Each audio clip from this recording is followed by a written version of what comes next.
Welcome to this compilation of sci-fi short stories about otherworld adventures. I'll be narrating Fog of the Forgotten by Basil Wells, A City Near Centaurus by Bill Doede, Inhibition by James Causey, and Exile by H.B. Fyfe. While you listen to the stories, please share your thoughts and reactions in the comments below. It's always great to learn which ones you've enjoyed, and find out those extra insights that all my listeners offer. And for more stories like this, make sure to check out the channel and subscribe so you get the latest updates. But for now, let's get to the stories. So sit back, relax, and enjoy. Fog of the Forgotten by Basil Wells. Narrated by William Skye. The fog of their world matched the fog in their minds. Rebelling against science, they smashed it, dragged their people down into the ancient mists.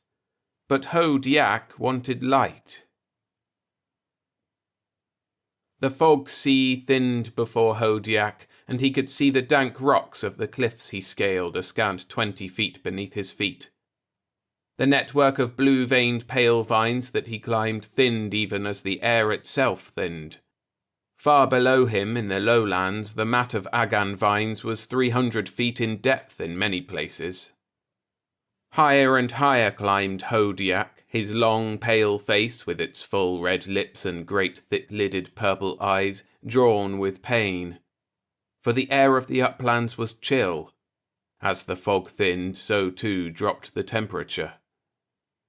Ho-Diak gripped tighter the pouch of flayed drog skin in which 5 of the forbidden foot-long cylinders of metal skins nestled as he paused for a moment to rest. It was because of them, the forbidden scroll stored in a musty forgotten chamber of the upper shrine of Lalal, the one god of Arbor, that Ho-Diak was now climbing into the frigid death of the cloudless uplands. The ivory-skinned body of the man was swathed in layer upon layer of quilted and padded garments of leather and fabric. His 2 feet, with their webbed outstretched toes, and his short stubby middle limbs, strong-fingered webbed hands at their ends, were encased in sturdy mitten-like moccasins. Only his long upper hands were encased in stout leather gloves with 4 divisions, 1 for the thumb and the other 3 for his 4-jointed fingers. Over his grotesquely swollen bulk, for which his myriad garments were responsible, Ho-Diak's sword belt and the filled sheath of javelin-like darts were belted. To his crossed belts also were attached his broad-bladed machete-like knife and the throwing stick for his dwarfish spears. No longer did he fear pursuit. The fighting priests, the dark-robed Orsts of Lalal, had brought with them none of the warm garments Ho-Diak wore.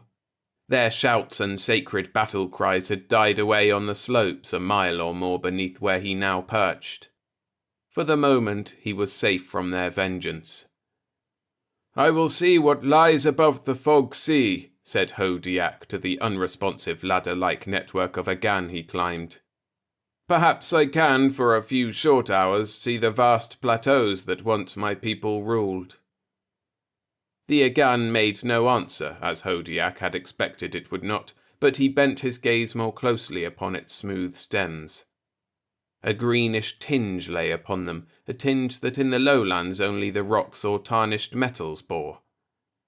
The man's heart beat faster despite the chilling cold. He was approaching an unknown zone of life. The fog sea split apart abruptly.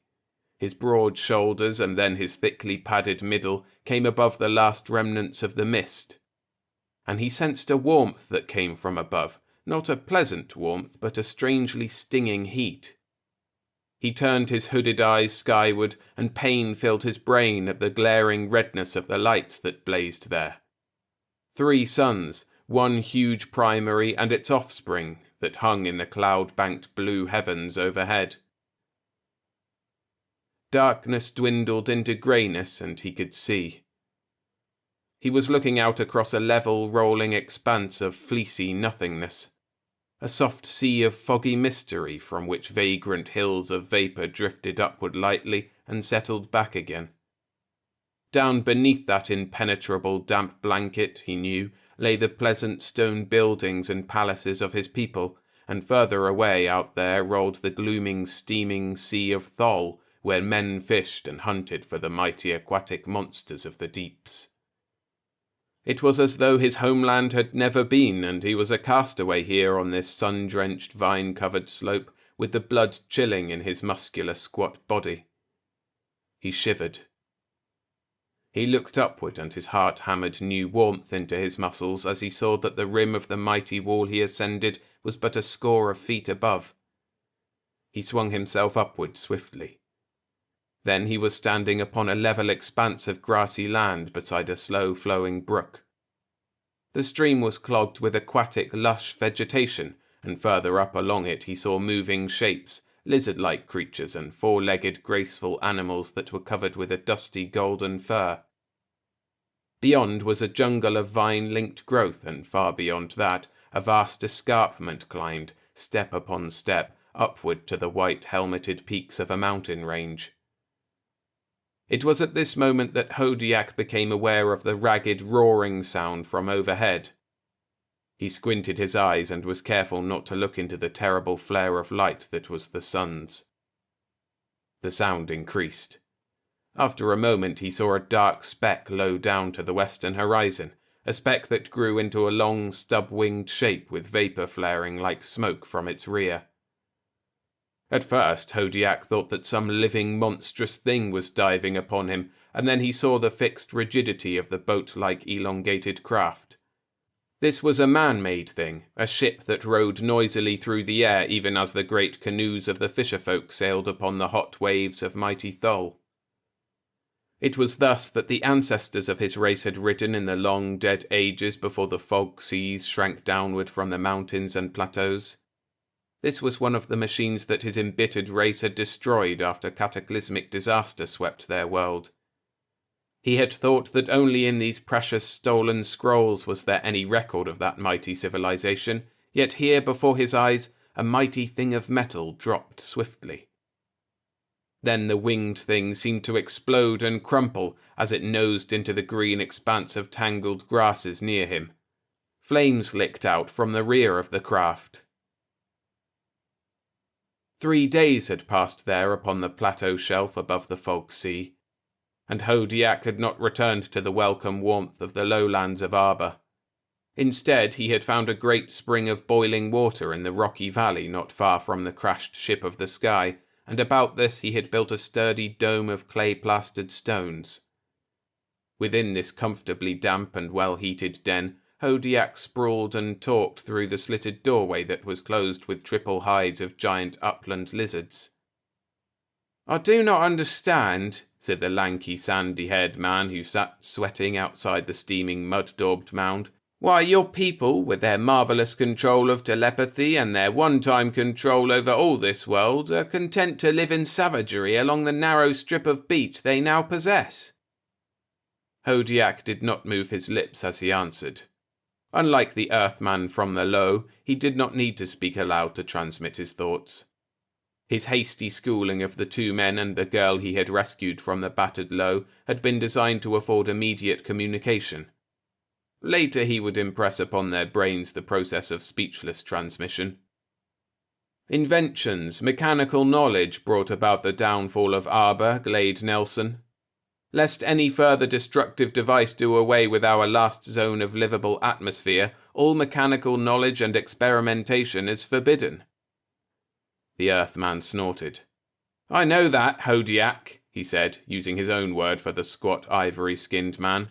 "But with pressure cities, transparent domes, and heated suits like the spacesuit we gave you, there's no reason why your ancient land should remain abandoned." "I agree with you, Earthman. Some of the wisest men of Arba have felt the same, but the priests of Lalal have branded them with blindness and driven them out into the Agan jungles. They are content with the barbaric simplicity of the lowlands." "Perhaps," said Glade Nelson, "now that you have escaped with your life and your vision, you can help your people in spite of themselves."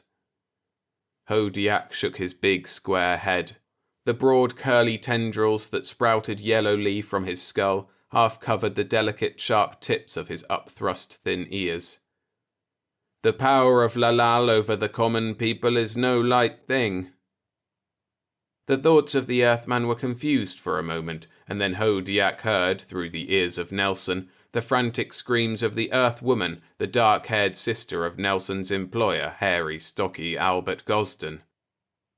Nelson snatched his high-powered rifle and raced away toward the sound. Hodiak sprang to his feet as well and slipped swiftly into the spacesuit that Nelson had provided him. He set the heat controls for a comfortable 200 degrees and pushed aside the hide curtains. He went racing after the Earthman. Although unhampered by the cumbersome spacesuit Hodiak wore and fleet of foot, Nelson saw the ivory man go racing by him, and he marveled at the strength and vitality of the squat Arban. Then they were at the stream beside a swampy lake dotted here and there with tree islets and banks of reeds, searching for the girl. They saw her flailing away at a swarm of scaly black lizard things, young 7 and 8 foot long drogs with a leafy branch. She was safe enough from them as she sat in the crotch of a moss-hung jungle giant at the lake's green-scummed rim, but Hodiak saw the ripples that were converging on the girl from other portions of the pool, and he reached down to the weapons belted now about his dull-sheen spacesuit. "Albert's dead," Marta Gosden sobbed, thwacking away.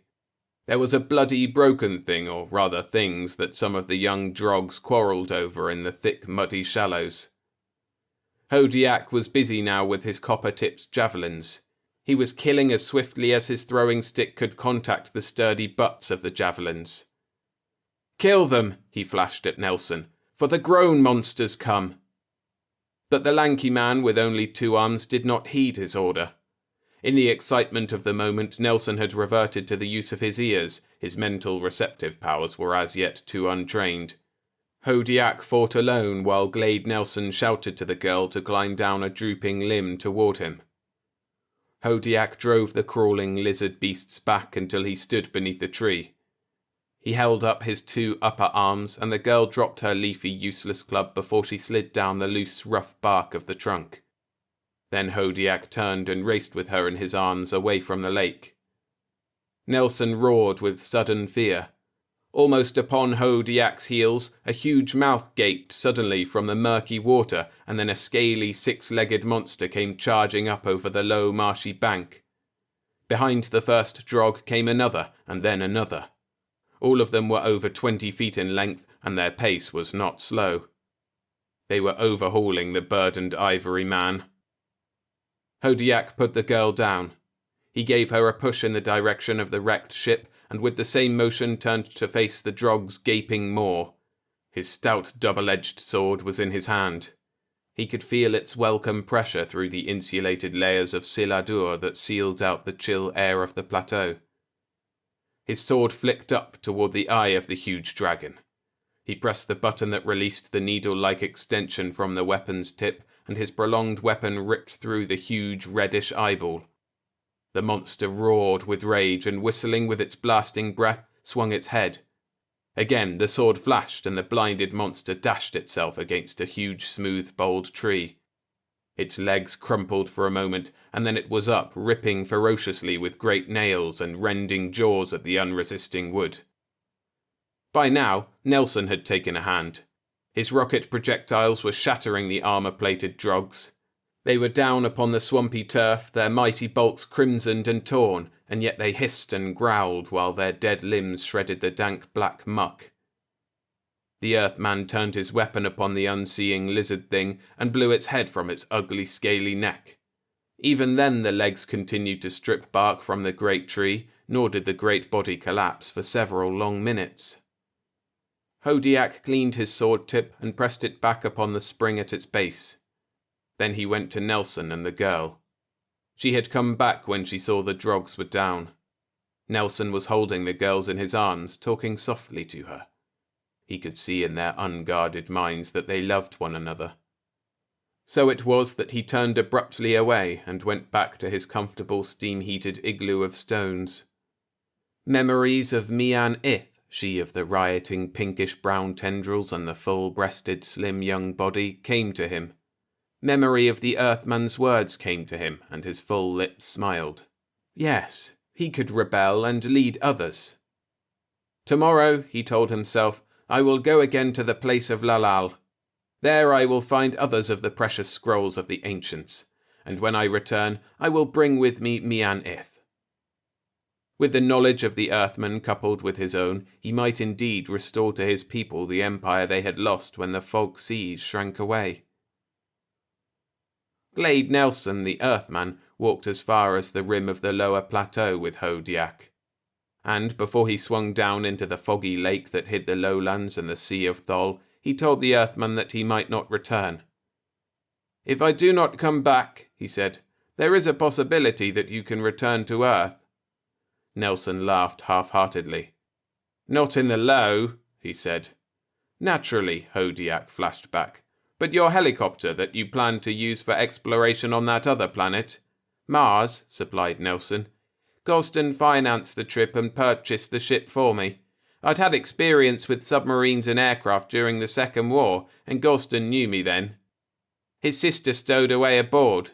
We were several thousand miles out into space when we discovered her. We turned back to Earth then. Our supplies were insufficient." Hodiak smiled.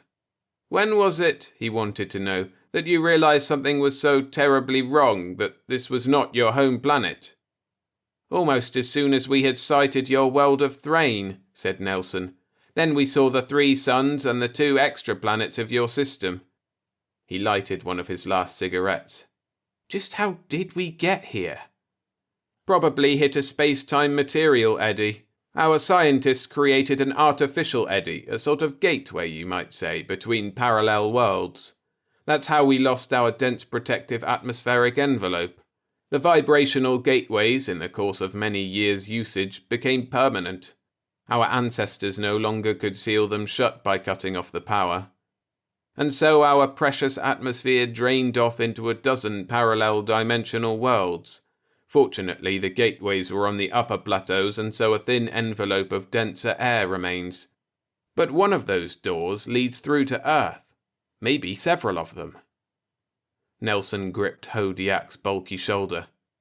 "You mean," he gasped, "this is really Earth? Only changed?" Hodiak agreed. "Something like water and sand," he explained, "when they're mixed together. They're distinct, but occupy the same space." He turned toward the sea of fog and stepped down into it. He slipped through the sheltering upper layer of agan vines, their huge disc-shaped leaves of blue-veined yellow as a protective screen about him. Here, 300 feet above the mucky soil, the thick rubbery coils were not matted together into a solid wall as they were much lower. He was soon approaching the seacoast city of Gorda, capital and chief city of the priest-ruled nation of Arba. He saw where the floor of writhing pale vegetable stems dropped away abruptly to the mile-wide clearing that the heavy blades of convicted criminals kept cleared away. The shouts of the men, as they hung back on their ropes and hewed at the thick fleshy wall of growth, came faintly to his ears from the fog shroud off to his left. The sound of the booming surf came now from the right. He could not see further away than 15 feet, although his heavy-lidded purple eyes were sharper than the majority of his people, but by the muffled sounds of the city below and the steady throb of the surf's drumbeat, he knew that he was nearing the forgotten twin spikes of a ruined tower. Directly opposite this tower, the place of Lalal heaped its 30 levels, terrace upon terrace, into the eternal thick mistiness of the fog sea. Then he saw the tips of the tower, 2 man-made juts of metal 10 feet apart and covered with great orange and golden knobs of wrinkled, warty fungi. The round holes of Sliran turrels gaped beside the vine-buried dome of the ruined tower. The many-legged, blue-scaled, snaky lengths of those hideous monsters had kept open a rounded tube something over 3 feet in diameter. Hodiak had been here before. He drew his sword and lowered himself into the steep, slanting hole. As he descended, he heard from above the increasingly louder voices of men. Some of the workers and their guards were passing. He had entered the Sliran burrow none too soon, and now, if he did not encounter a Sliran in the vine-walled tube, he would shortly be inside the helmet dome of one-time silvery metal that capped the deserted tower.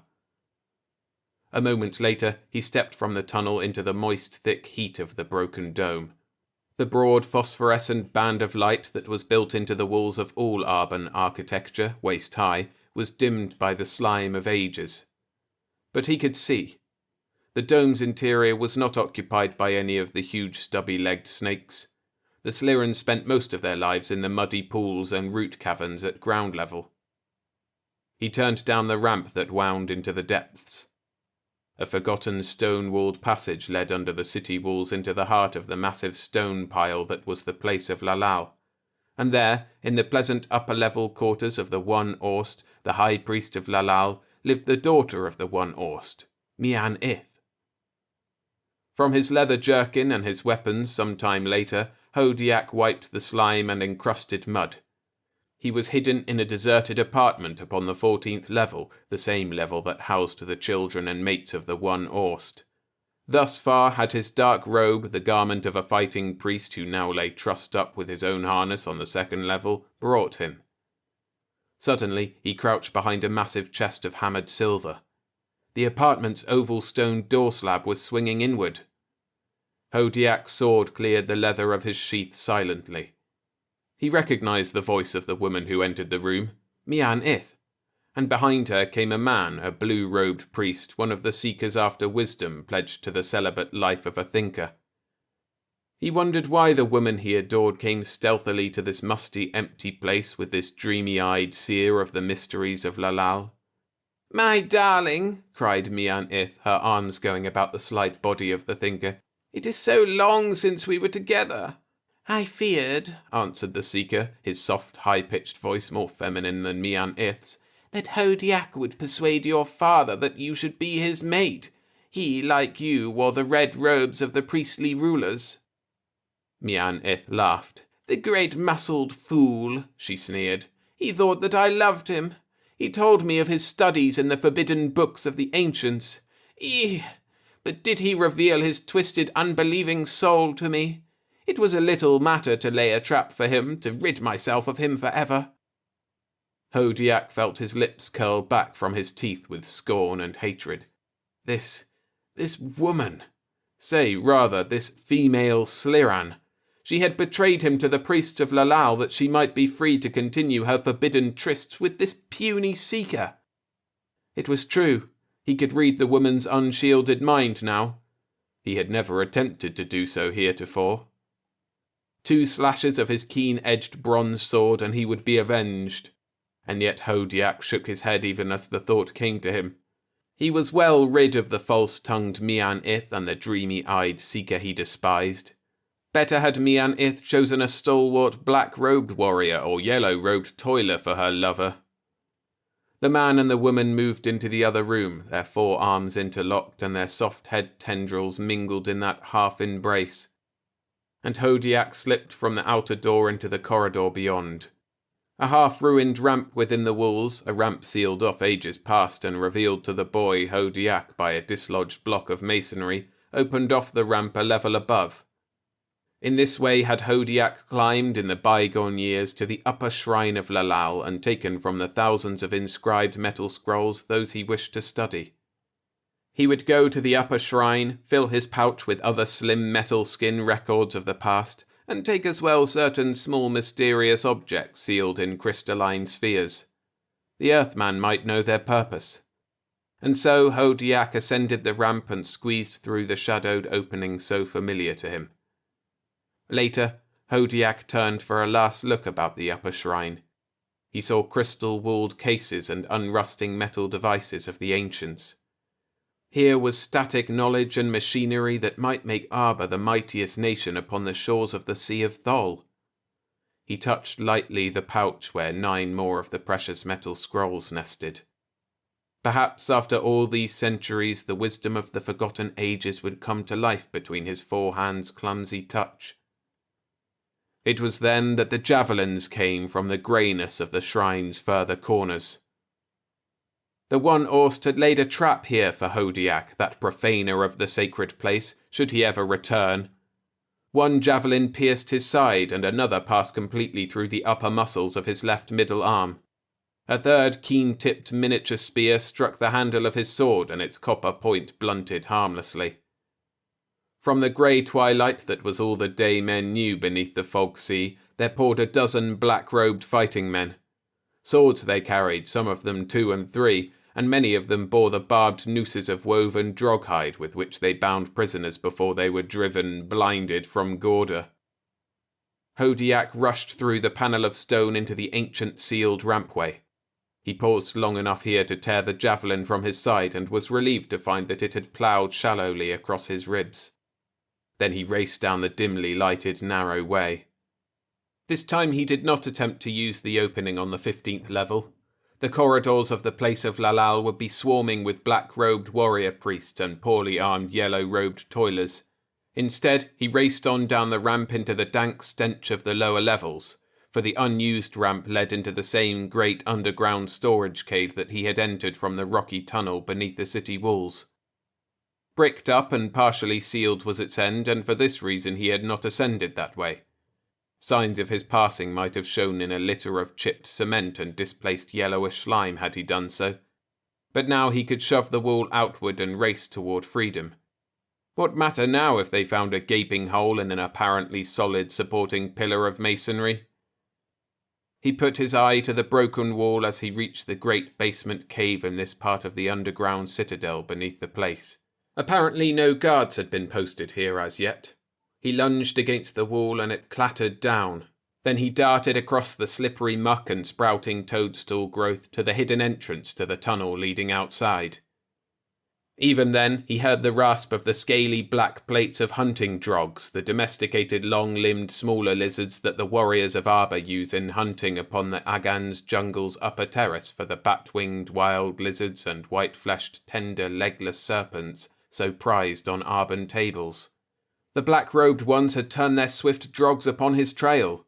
His only safety lay in flight. Almost had he reached the abandoned tower when the hunting drogs were upon him. Even as they reached his heels, Hodiak cast a despairing glance upward and saw one of the ancient ventilating shafts that supplied air to this buried way. He sprang upward and his fingers closed upon a tough Agan root. A moment later, all 4 of his hands were gripping other roots and he was climbing carefully up through a rounded shaft. Below him, the hunting drogs leaped high into the air and fell back again, whistling, growling and screaming in their saurian, stupid way. 20 feet he had climbed before a solid mat of Agan blocked further upward progress. Hodiak clung to the huge hairy white roots and peered about him. Meanwhile, the place's warriors came swiftly up with their 6-limbed lizard beasts. A cry of triumph came up to Hodiak. "Come down, Hodiak," one of them shouted, "and we will not permit the drogs to destroy you." Hodiak laughed shortly. "It is you who will destroy me," he said, "and not the drogs. I prefer the drogs." "Surrender, Hodiak," cried the man menacingly. "At once, and the one horse may but take from you your eyes. Delay, and his tame drogs will eat your limbs one by one as you yet live." "I prefer a javelin," mocked Hodiak. "The death is clean and merciful." "Then take it," shouted the man, drawing back his throwing stick. But even as a hail of javelins hummed upward, Hodiak was in motion. He had swung on his shaggy ladder of roots into a ragged crevice in the side of the shaft, and so the javelins buried themselves only in the rubbery coils of Agan. A howl of rage rolled up through the old ventilating shaft. Hodiak crawled further into the narrow crevice.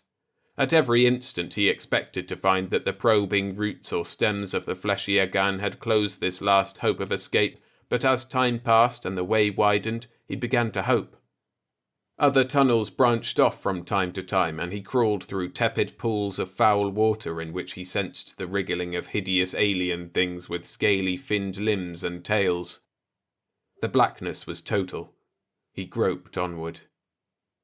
And then he fell forward into a blackness that was not total, and found himself squatting in the shallow muck of a sullen underground river.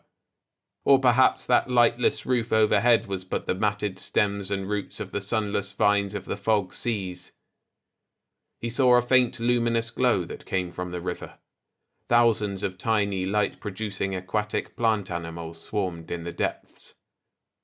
He saw a raft of tide-buoyant Agan stems, huge 2-foot sections 10 and 11 feet long, and poling it along with a tough spear of hide-bound bone was a woman in a scant, ragged tunic.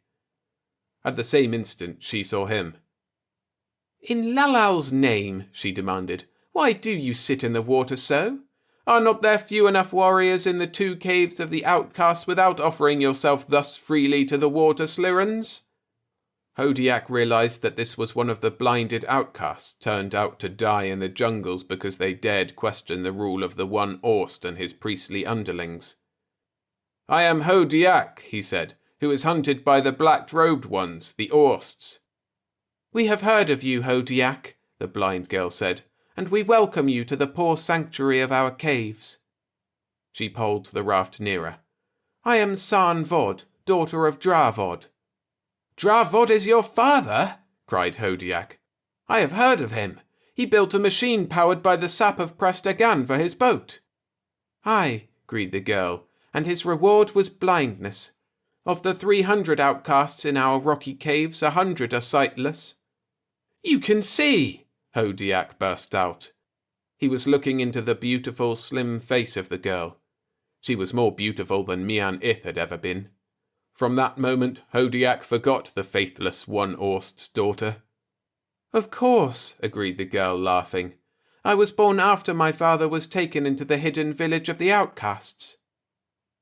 They sat close together then in the raft, and Hodiak opened his mind to the mind of the girl. She in turn opened her mind to him. It was not long that they sat thus, but when San Vod took up the pole of bone again, they had found that they loved one another. Never before had Hodiak allowed another to probe into the remoter recesses of his brain. But he knew that she could be trusted.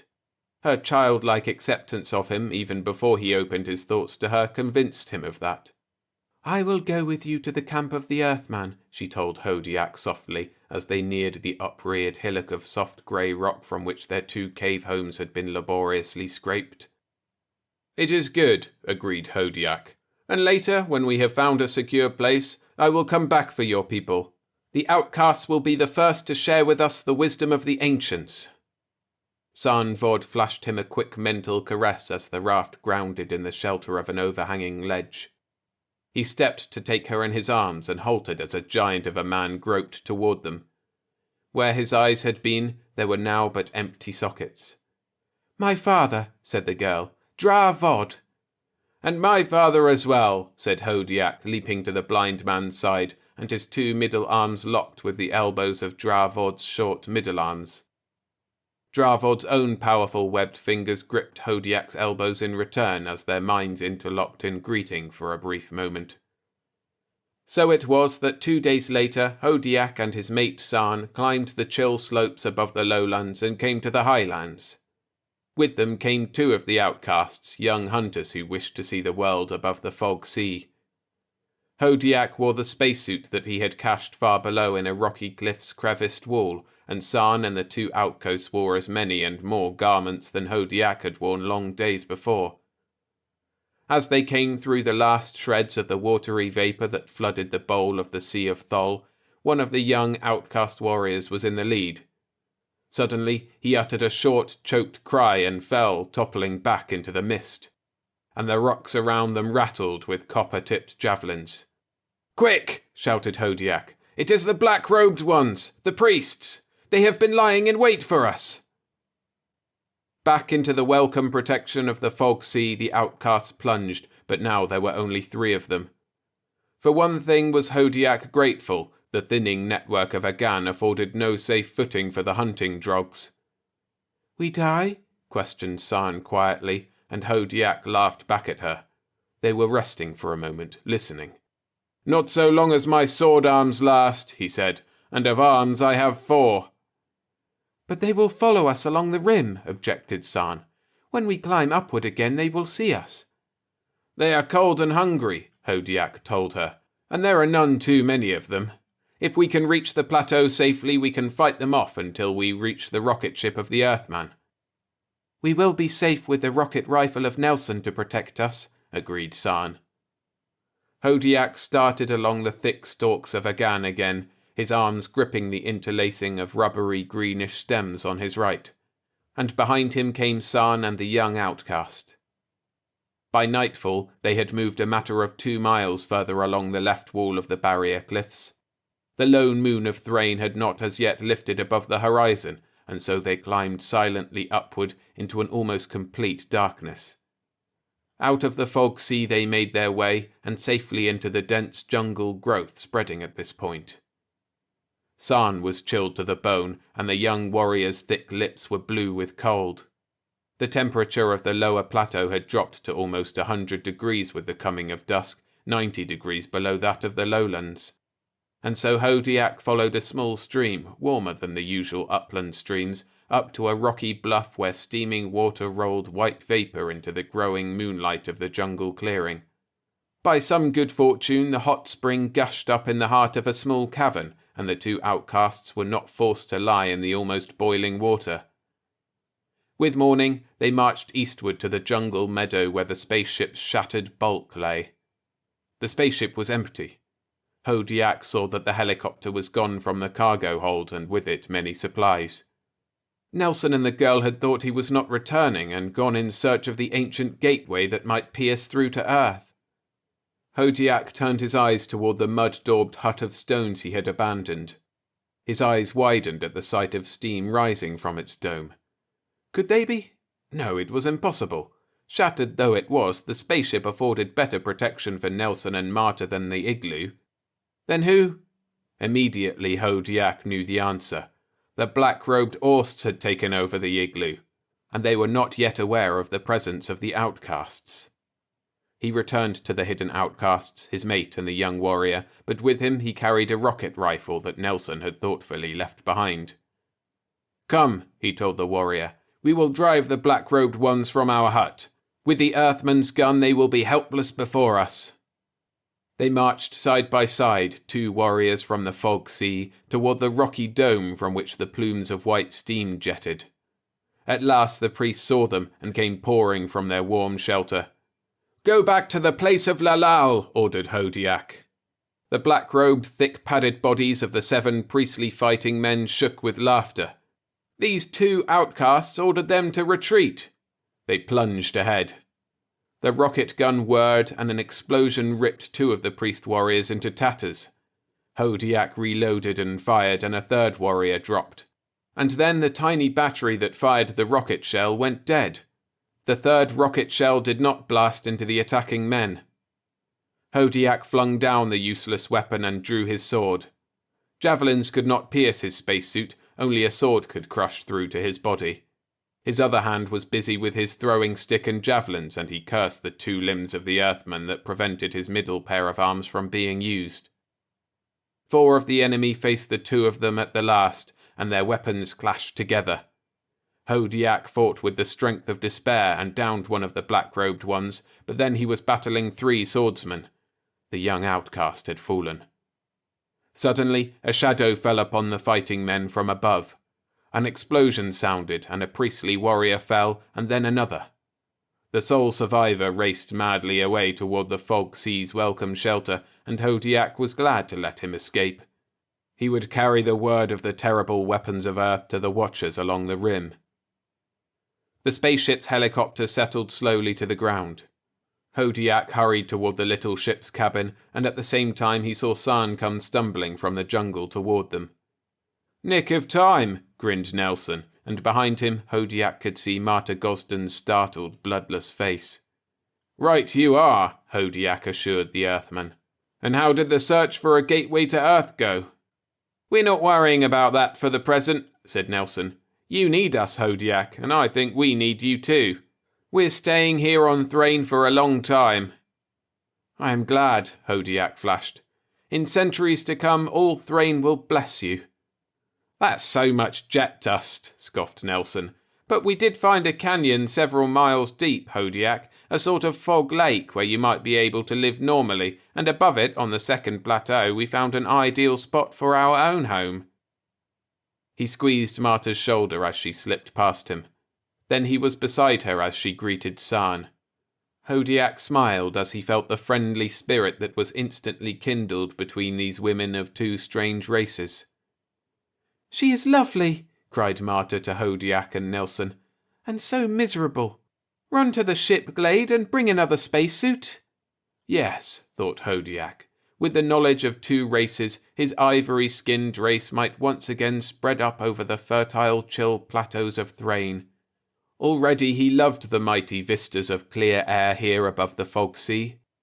Never again would he be satisfied with the circumscribed greyness of a fog-bound world.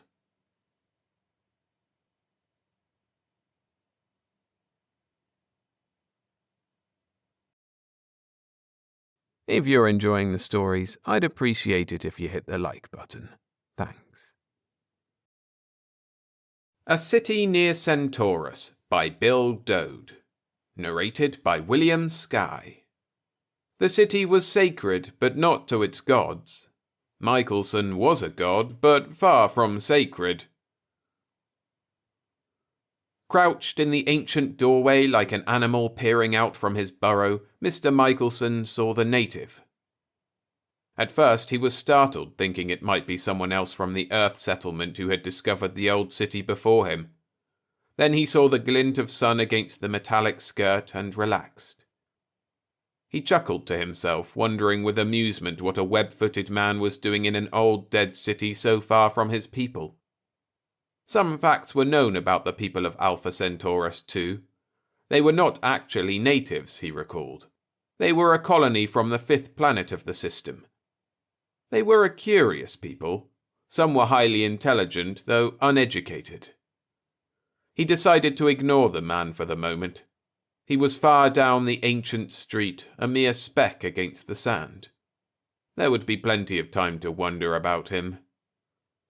He gazed out from his position at the complex variety of buildings before him. Some were small, obviously homes. Others were huge, with tall, frail spires standing against the pale blue sky. Square buildings, ellipsoid, spheroid, beautiful, dream-stuff bridges connected tall, conical towers, bridges that still swung in the wind after 500,000 years. Late afternoon sunlight shone against ebony surfaces. The sands of many centuries had blown down the wide streets and filled the doorways. Desert plants grew from roofs of smaller buildings.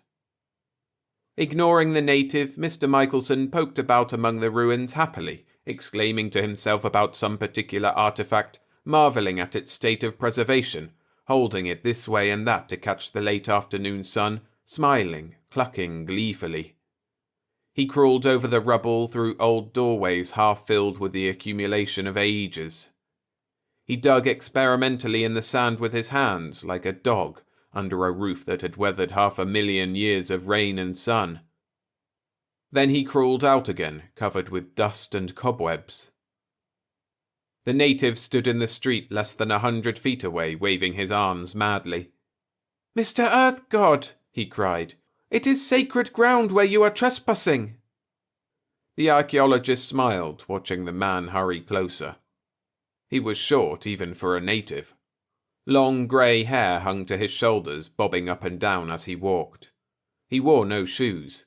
The toes of his webbed feet dragged in the sand, making a deep trail behind him. He was an old man. "You never told us about this old dead city," Michelson said chidingly. "Shame on you. But never mind, I've found it now. Isn't it beautiful?" "Yes, beautiful. You will leave now?" "Leave?" Michelson asked, acting surprised as if the man were a child. "I just got here a few hours ago."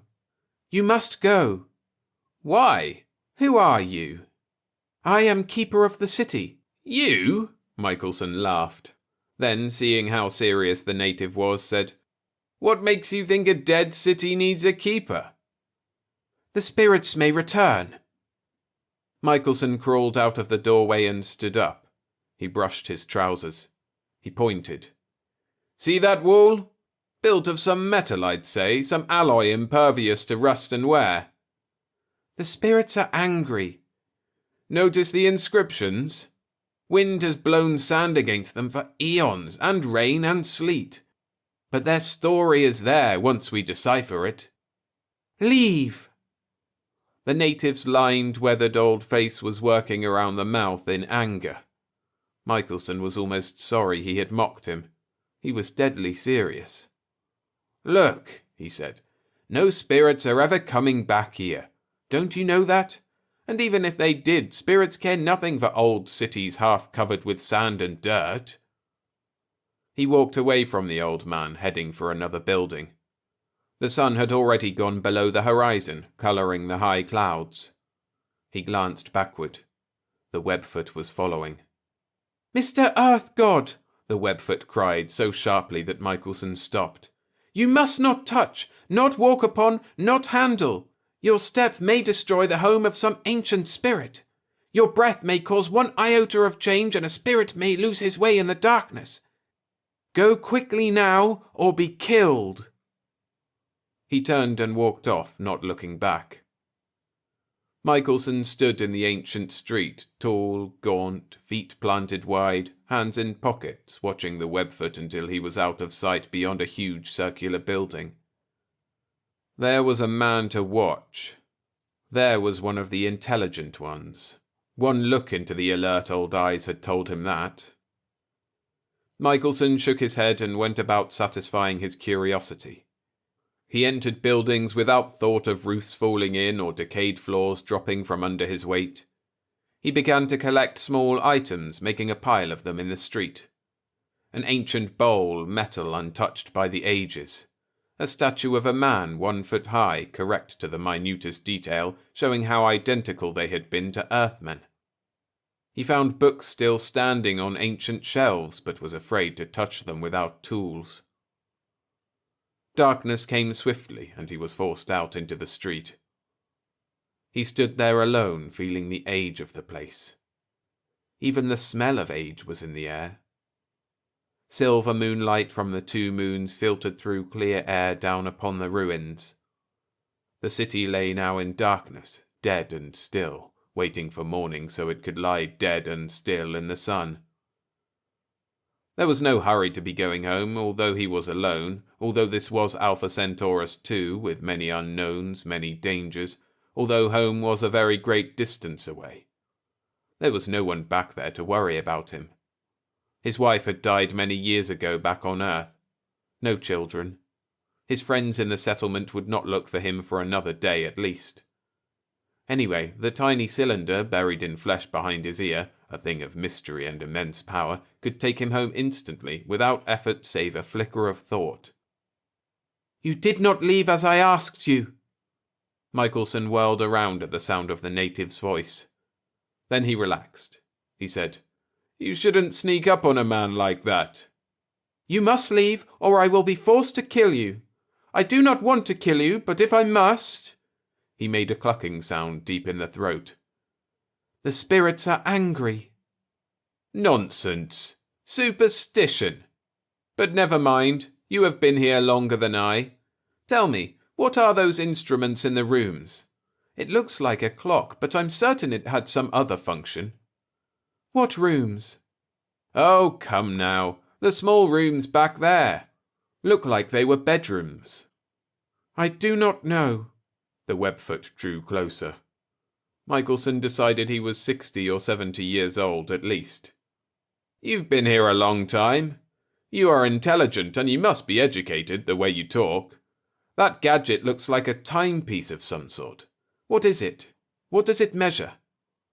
"I insist that you go." The Webfoot held something in his hand. "No." Michelson looked off down the street, trying to ignore the native, trying to feel the life of the city as it might have been. "You are sensitive," the native said in his ear. "It takes a sensitive god to feel the spirits moving in the houses and walking in these old streets." "Say it any way you want to. This is the most fascinating thing I've ever seen. The Inca's treasure, the ruins of Pompeii, Egyptian tombs, none can hold a candle to this." "Mr. Earth God." "Don't call me that. I'm not a god and you know it." The old man shrugged. "It is not an item worthy of dispute. Those names you mention, are they the names of gods?" He chuckled. "In a way, yes. What is your name?" "Maota." "You must help me, Maota. These things must be preserved. We'll build a museum right here in the street. No, over there on the hill just outside the city. We'll collect all the old writings and perhaps we may decipher them. Think of it, Mauta, to read pages written so long ago and think their thoughts. We'll put everything under glass. Build and evacuate chambers to stop the decay. Catalogue, itemize. Michelson was warming up to his subject, but Mauta shook his head like a waving palm frond and stamped his feet. You will leave now. Can't you see? Look at the decay. These things are priceless. They must be preserved. Future generations will thank us. Do you mean, the old man asked, aghast, that you want others to come here? You know the city abhors the sound of alien voices. Those who lived here may return one day. They must not find their city packaged and preserved and laid out on shelves for the curious to breathe their foul breaths upon. You will leave, now. No, Michelson was adamant. The Rock of Gibraltar. Mauta hit him, quickly, passionately, and dropped the weapon beside his body. He turned swiftly, making a swirling mark in the sand with his heel, and walked off toward the hills outside the city. The weapon he had used was an ancient book. Its paper-thin pages rustled in the wind as if an unseen hand turned them, reading, while Michelson's blood trickled out from the head wound upon the ancient street. When he regained consciousness, the two moons, bright sentinel orbs in the night sky, had moved to a new position down their sliding path. Old Mauta's absence took some of the weirdness and fantasy away. It seemed a more practical place now. The gash in his head was painful, throbbing with quick, short hammer blows synchronized with his heartbeats. But there was a new determination in him. If it was a fight that the old web-footed fool wanted, a fight he would get. The cylinder flicked him, at his command, across 500 miles of desert and rocks to a small creek he remembered. Here he bathed his head in cool water until all the caked blood was dissolved from his hair. Feeling better, he went back. The wind had turned cool. Michelson shivered, wishing he had brought a coat. The city was absolutely still except for small gusts of wind sighing through the frail spires. The ancient book still lay in the sand beside the dark spot of blood. He stooped over and picked it up. It was light, much lighter than most earth books. He ran a hand over the binding. Smooth it was, untouched by time or climate. He squinted at the pages, tilting the book to catch the bright moonlight, but the writing was alien. He touched the page, ran his forefinger over the writing. Suddenly he sprang back. The book fell from his hands. God in heaven! He exclaimed. He had heard a voice. He looked around at the old buildings down the length of the ancient street. Something strange about the voice. Not Mauta, not his tones, not his words. Satisfied that no one was near, he stooped and picked up the book again. Good God, he said aloud. It was the book talking. His fingers had touched the writing again. It was not a voice exactly, but a stirring in his mind, like a strange language heard for the first time. A talking book. What other surprises were in the city? Tall, fragile buildings laughing at time and weather, a clock measuring God knows what.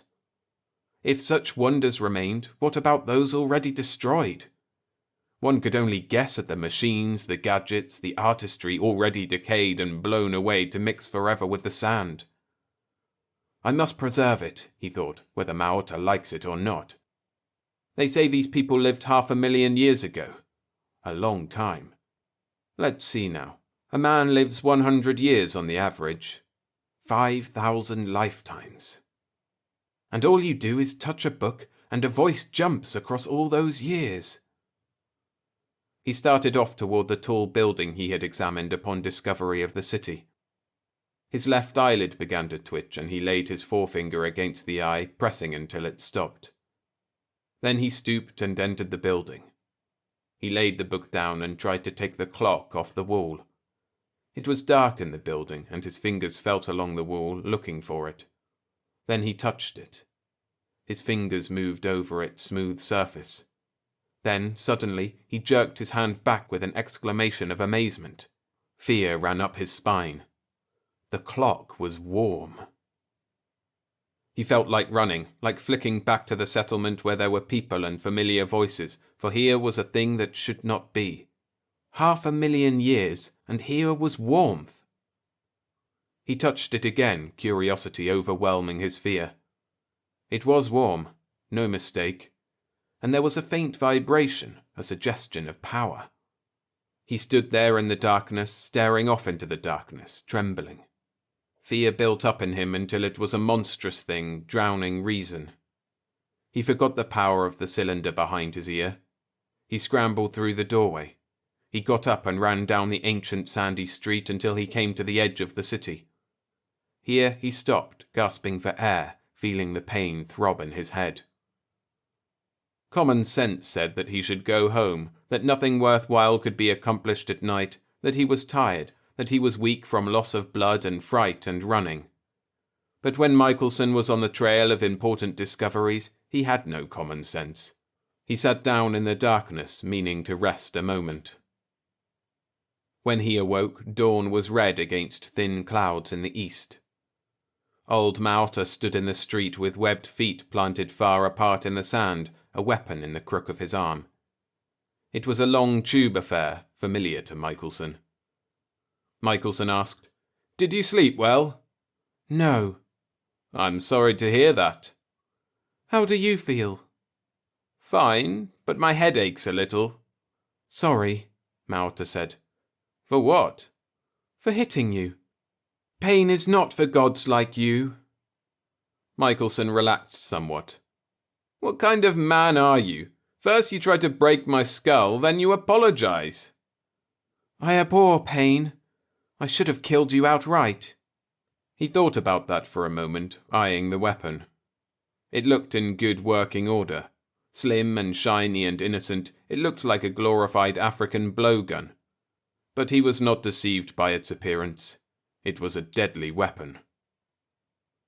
"Well," he said, "before you kill me, tell me about the book." He held it up for Mauta to see. "What about the book?" "What kind of book is it?"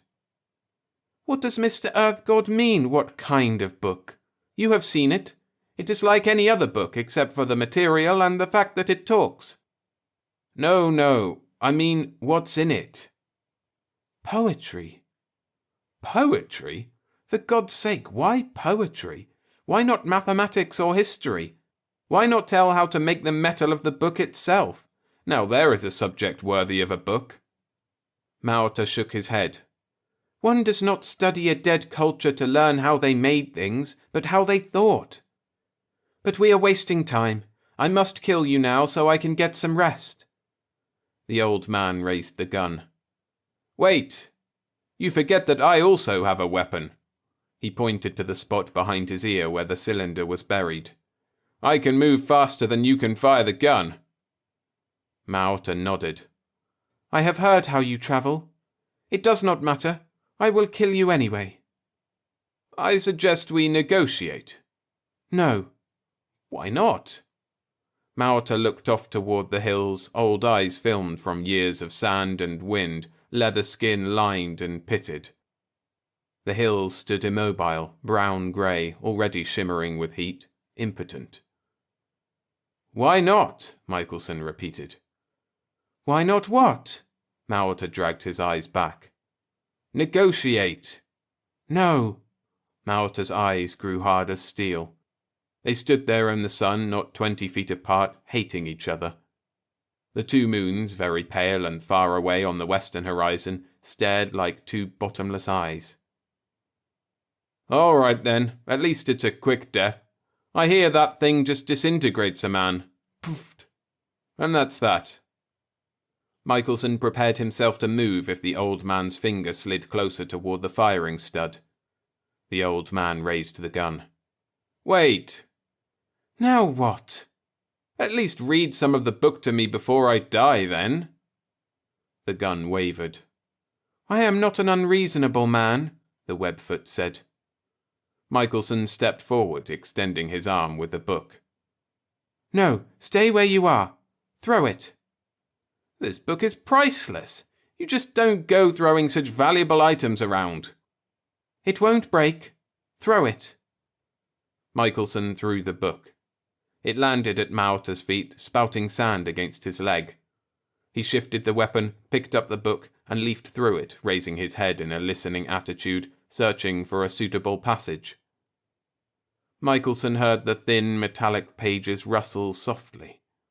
He could have jumped and seized the weapon at that moment, but his desire to hear the book was strong. Old Maota read. Michelson listened. The cadence was different, the syntax confusing, but the thoughts were there.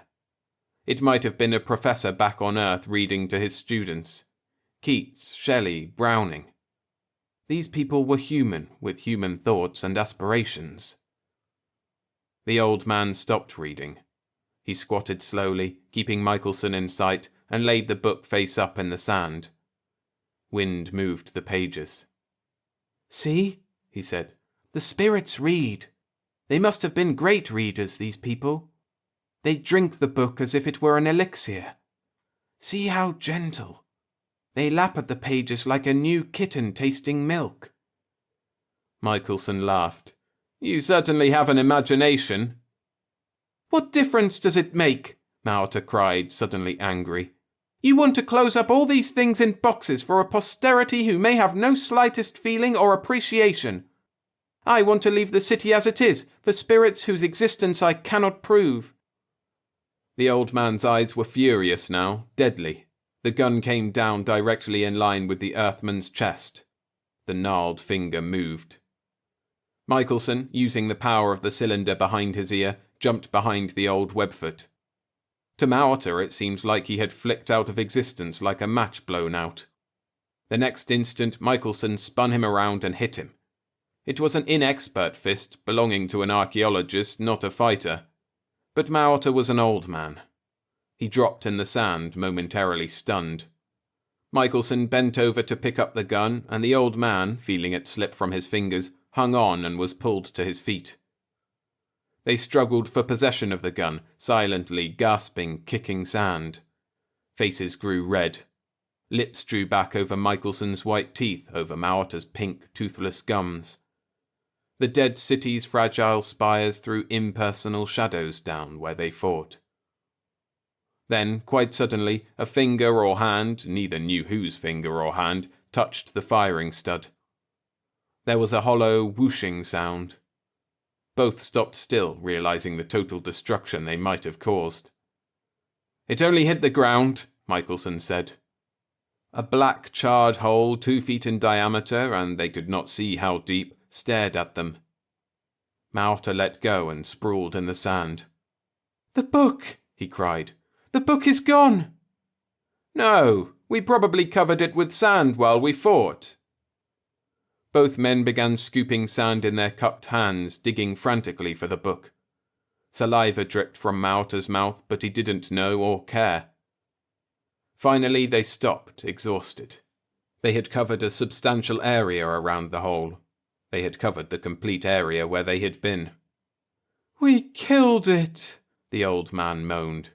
"It was just a book, not alive, you know." "How do you know?" The old man's pale eyes were filled with tears. "It talked and it sang. In a way, it had a soul. Sometimes on long nights I used to imagine it loved me for taking care of it." "There are other books. We'll get another." Maota shook his head. "There are no more." "But I've seen them, down there in the square building." "Not poetry. Books, yes, but not poetry. That was the only book with songs." "I'm sorry." "You killed it!" Maota suddenly sprang for the weapon lying forgotten in the sand. Michelson put his foot on it, and Maota was too weak to tear it loose. He could only weep out his rage. When he could talk again, Maota said, "I am sorry, Mr. Earth God. I've disgraced myself." "Don't be sorry." Michelson helped him to his feet. "We fight for some reasons, cry for others. A priceless book is a good reason for either." Not for that. For not winning. I should have killed you last night when I had the chance. The gods give us chances, and if we don't take them, we lose forever. I told you before, we're on the same side. Negotiate. Have you never heard of negotiation? You are a god, Maota said. One does not negotiate with gods. One either loves them or kills them. That's another thing. I am not a god. Can't you understand? Of course you are. Maota looked up, very sure. Mortals cannot step from star to star like crossing a shallow brook. No. I don't step from one star to another. An invention does that. Just an invention. I carry it with me. It's a tiny thing. No one would ever guess it has such power. So you see, I'm human, just like you. Hit me and I hurt. Cut me and I bleed. I love, I hate. I was born. Someday I'll die. See? I'm human. Just a human with a machine, no more than that. Maota laughed, then sobered quickly. You lie. No. If I had this machine, could I travel as you? Yes. Then I'll kill you and take yours. It would not work for you. Why? Each machine is tailored for each person. The old man hung his head. He looked down into the black charred hole. He walked all around the hole. He kicked at the sand, looking half-heartedly again for the book. Look, Michelson said. I'm sure I've convinced you that I'm human. Why not have a try at negotiating our differences? He looked up. His expressive eyes, deep, resigned, studied Michelson's face. Finally, he shook his head sadly. When we first met, I hoped we could think the ancient thoughts together. But our paths diverge. We have finished, you and I. He turned and started off, shoulders slumped dejectedly. Michelson caught up to him. Are you leaving the city? No. Where are you going? Away. Far away. Maota looked off toward the hills, eyes distant. Don't be stupid, old man. How can you go far away and not leave the city? There are many directions. You would not understand. East, west, north, south, up, down. No. There is another direction. Come if you must see. Michelson followed him far down the street. They came to a section of the city he had not seen before. Buildings were smaller, spires dwarfed against larger structures. Here a path was packed in the sand leading to a particular building. Michelson said, This is where you live? Yes. Maota went inside. Michelson stood in the entrance and looked around. The room was clean, furnished with handmade chairs and a bed. Who is this old man, he thought, far from his people, living alone, choosing a life of solitude among ancient ruins, but not touching them? Above the bed a clock was fastened to the wall. Michelson remembered his fright, thinking of the warmth where warmth should not be. Maota pointed to it. You asked about this machine, he said. Now I will tell you. He laid his hand against it. Here is power to follow another direction. Michelson tested one of the chairs to see if it would hold his weight, then sat down. His curiosity about the instrument was colossal, but he forced a short laugh. Maota, you are complex. Why not stop all this mystery nonsense and tell me about it? You know more about it than I. Of course. Maota smiled a toothless, superior smile. What do you suppose happened to this race? You tell me. They took the unknown direction. The books speak of it. I don't know how the instrument works, but one thing is certain. The race did not die out as a species becomes extinct. Michelson was amused but interested. Something like a fourth dimension? I don't know. I only know that with this instrument there is no death. I have read the books that speak of this race, this wonderful people who conquered all disease, who explored all the mysteries of science, who devised this machine to cheat death. See this button here on the face of the instrument? Press the button and... And what? I don't know exactly, but I have lived many years. I have walked the streets of this city and wondered, and wanted to press the button. Now I will do so. Quickly, the old man, still smiling, pressed the button. A high-pitched whine filled the air just within audio range. Steady for a moment, it then rose in pitch, passing beyond hearing quickly. The old man's knees buckled. He sank down, fell over the bed, lay still.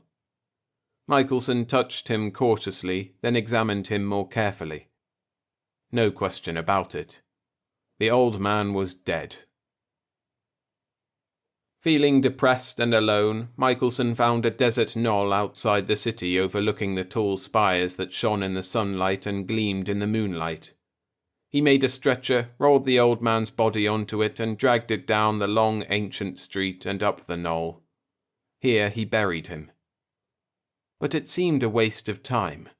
Somehow he knew beyond any doubt that the old native and his body were completely disassociated, in some sense more complete than death. In the days that followed, he gave much thought to the clock. He came to the city every day. He spent long hours in the huge square building with the books. He learned the language by sheer bulldog determination. Then he searched the books for information about the instrument. Finally, after many weeks, long after the winds had obliterated all evidence of Mauta's grave on the knoll, Michelson made a decision. He had to know if the machine would work for him. And so, one afternoon, when the ancient spires threw long shadows over the sand, he walked down the long street and entered the old man's house. He stood before the instrument trembling, afraid but determined. He pinched his eyes shut tight like a child and pressed the button. The high-pitched whine started. Complete, utter silence. Void. Darkness. Awareness and memory, yes, nothing else. Then Mauta's chuckle came. No sound, an impression only like the voice from the ancient book. Where was he? There was no left or right, up or down. Mauta was everywhere, nowhere. Look, Mauta's thought was directed at him in this place of no direction. Think of the city, and you will see it. Michelson did, and he saw the city beyond as if he were looking through a window. And yet he was in the city looking at his own body. Mauta's chuckle again. The city will remain as it is. You did not win after all. Neither did you. But this existence has compensations, Mauta said. You can be anywhere, see anywhere on this planet, even on your Earth. Michelson felt a great sadness seeing his body lying across the old homemade bed. He looked closer. He sensed a vibration or life force, he didn't stop to define it, in his body. Why was his dead body different from old Mauta's? Could it be that there was some thread stretching from the reality of his body to his present state? I don't like your thoughts, Mauta said. No one can go back. I tried. I have discussed it with many who are not presently in communication with you. No one can go back. Michelson decided he'd try. No! Mauta's thought was prickled with fear and anger. Michelson did not know how to try, but he remembered the cylinder and gathered all the force of his mind in spite of Mauta's protests, and gave his most violent command. At first he thought it didn't work. He got up and looked around, then it struck him. He was standing up. The cylinder.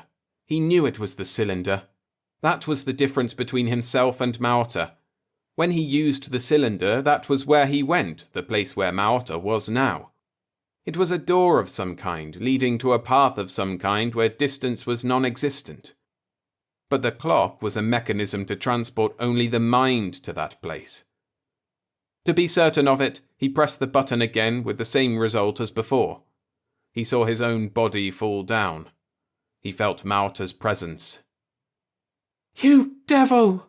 Mauta's thought scream was a sword of hate and anger, irrational suddenly, like a person who knows his loss is irrevocable. I said you were a god! I said you were a god! I said you were a god!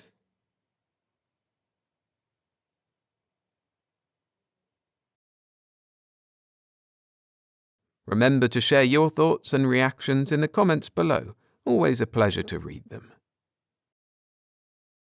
Inhibition by James Causey. Narrated by William Skye. Regardless of scientific attainment, any culture is vulnerable to inhibition. And Saxon was a good agent. No culture nor individual would sway his loyal appraisal. Planetfall. Here the forest was green and cool. A soft damp wind promised rain. The colonists moved down the ramp, staring at the crew members piling crates of supplies in the meadow beyond. Frowns, then whispers. Saxon glanced up. His nostrils flared. "Hurry," he told the crewman, and came forward, beaming. He was tired. It showed in his feverish, too-bright smile as he said, "Afraid engineering's a little behind schedule. They'll be here tomorrow morning to erect your city. Tonight you'll have to rough it." Reactions varied. The women murmured and moved closer to their men. Some smiled. One man thoughtfully eyed the mounting pyramid of supplies. "You're getting a choice world, Jarl," Saxon said, clapping him on the shoulder. "Survey spent 30 years here balancing the ecology, wiping out the bugs and carnivores. Eden." Saxon tasted the word like wine. Jarl Madsen's face was stone. "Aren't they all named Eden?"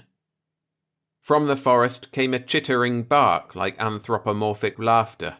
Saxon shivered, remembering the thing that chittered, the 3-inch fangs and the talons. "Hardly," he lied. "That, incidentally, was a gnarl. Herbivore, very harmless." Madsen walked past him towards the supplies.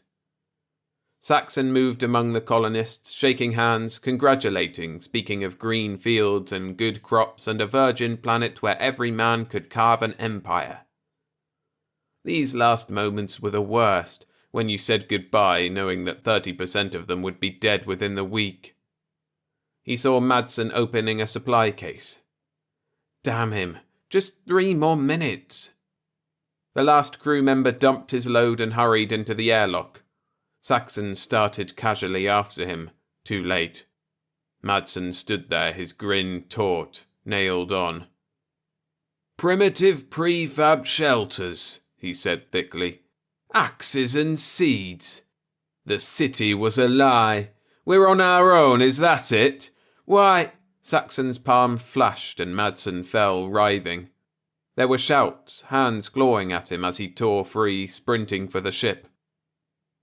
"Always running," he thought bitterly. "I'm getting old." He walked through the silent corridors of the ship, a lonely figure in the black uniform of the Inhibition Corps, and once he stared through the porthole at Eden 21, a mottled sphere receding into the star-frosted night. His mouth twisted. Conceive a colony in fear, breed it in terror. Watch it adapt, grow. If it grows too fast, hurt it. Hurt it with disease, famine, dictatorship. If it keeps growing, destroy it. The captain came down the corridor and stood at respectful attention before the black uniform. "Stereo call, Commander. Prime base." Saxon slowly went to his cabin. The stereo panel was flashing steady crimson to designate top priority, and he restrained a savage impulse to shut the thing off. He slumped in the control chair and the tri-die image of a man at a desk slowly coalesced. It was a granite-featured old man with eyes like blue ice, and Saxon's head snapped sharply erect. It was Primus Gant, Corps Director. At 90 parsecs, Gant's features were slightly hazed, but his voice was clear, sharp as a sword. "Report, Commander." "My extrapolation went through an hour ago. Also my resignation." Nothing moved in Gant's face or his eyes. Saxon said stiffly, "Planetfall uneventful. Area inimical. Initial shock conception, probable god betrayal mythology by 4th generation. Those things in the forest should get 30% of them the first week. Weaponless, they'll run. The 2-to-1 female ratio should make for an agricultural matriarchy by the 6th generation. Recommend intermittent check at that time. He took a slow, angry breath. Why didn't we give them weapons? Gant's smile was acid. Because we haven't yet tried an agricultural matriarchy, Commander. Because the lower the initial survival factor, the slower the culture development. Getting squeamish? Saxon said doggedly. They didn't have a chance. Neither did 20 million people on Earth in the last atomic war. The director's voice was soft. All colonists volunteer. Some have a vision. Others have a latent power drive that stasis can't satisfy. They're misfits regardless, potential threats to stasis. Remember your last leave, Commander? I believe you met my son. Saxon nodded curtly. He remembered the director's son as a quiet, soft-spoken youth with the yearning for far places in his eyes. I had hoped he would qualify for the Corps. Gant looked suddenly old, tired. Instead, he's volunteering for colonial service. Did you ever lose a son, Commander? They stared at each other across the humming emptiness, and Saxon finally whispered, I'm sorry. Stasis is all we can afford, the director said numbly. Man can't have utopia yet, because he's still man. Perhaps he'll never have it, but by God he'll try. Resignation withdrawn? Saxon nodded. He could not speak. I'm glad. The ship's captain had orders to burn you down had you refused. Gant's face was wooden. Inhibition agents never quit. They just die in harness. You'll take the lifeboat to Eden 11 for 6th generation check. Good hunting, Commander. The image faded. Saxon sat for a long time staring into the darkness. Eden 11 was 3 parsecs distant near Algol. For the next 10 hours Saxon paced the marvellously equipped lifeboat and absorbed data from the robot recorder. He stared at the hard crystal ache of the stars and thought of the director's son. He thought about the shining cities of Earth and about stasis. Stasis meant control. It meant control of 1 billion people, a rigid planetary economy. It meant the assassination branch of the Corps. Assassination, carefully contrived to appear accidental, took care of those few malcontents who were either too smart or too stupid to sign up for colonization. It meant a gradual weeding out of the unsane, the power-mad. It meant learning the true meaning of sanity and peace and racial brotherhood. And it meant the stagnation of science, a thick film of dust gathering on the textbooks of the military tactician and warships rotting at anchor. It meant the white spire of the Stasis Administration Center at New Washington and the words graven over the golden portals, Know thyself, man, or die. Was the dream worth it? Or was man doomed to die like a brawling ape playing with lightning? Saxon could not answer. Meanwhile, the colonies had to be inhibited. One interplanetary war could smash the fragile structure so painstakingly built over the last few hundred years. This was the turning point, the final crossroads of man's destiny. Saxon smiled bleakly. Ultimately, there would be a colony they could neither inhibit or destroy. The adaptive ultimate. That colony would be man no longer, but Homo superior. But by then it wouldn't matter. The lifeboat came in on the night side of Eden 11 and hung above the blue mountains like a basking shark. Saxon checked his coordinates. This had been the original landing site almost 200 years ago. He switched the infraview on maximum and began to cruise in widening spirals. These 6th generation hops were usually routine. If nomadic, a few political shifts could help warp the culture into a set pattern. A simple matter to play the visiting deity, pick one warped psychotic and invest him with power. A dictatorship was by far the best way of inhibiting a young culture. Agricultural city-states were almost as easy. Designate a particular crop as sacred, kill the rotation program, impoverish the land, introduce serfdom. By dawn, Saxon found what he was looking for. A row of cleared fields and a farmhouse. He reconnoitred 100 miles farther and frowned. There was no clump of dwellings, no sign of a village trading community. He brought the ship down in a forest 3 miles away from the farmhouse and camouflaged it to look like a great mossy boulder. He spent the entire morning testing the atmosphere and the soil with a savage patience. In the early years of the Corps, virus mutations had taken a fearful toll of intermittent spotters. Finally, he discarded his uniform and selected a pair of homespuns from the ship's wardrobe locker. Under the homespuns reposed his utility kit, a miniature arsenal. Late that afternoon he emerged from the forest and stood at the edge of the cleared fields, a weather-beaten itinerant obviously willing to chop wood for a meal. Abruptly his jaw muscle twitched. The scene was pastoral, perfect. The man ploughing the South 40, the little girl playing in the shadow of the sleepy farmhouse. But no beast pulled that plough. A giant of a man with power and intelligence stamped on his bronze features pushed the plough by hand in a die-straight furrow. The little girl was blonde and elfin. She wore sandals, her tunic was brief and plain. She was playing Follow the Leader with a robot. The robot was tall. The sun struck sparks from its steel carapace as it lumbered after the girl. Saxon stood frozen as she came flying towards him in a burst of tossing blonde hair and laughter as she saw him and came to a dead halt. "Hello," Saxon said. He tried to smile. "Hello." Her inflection was slurred.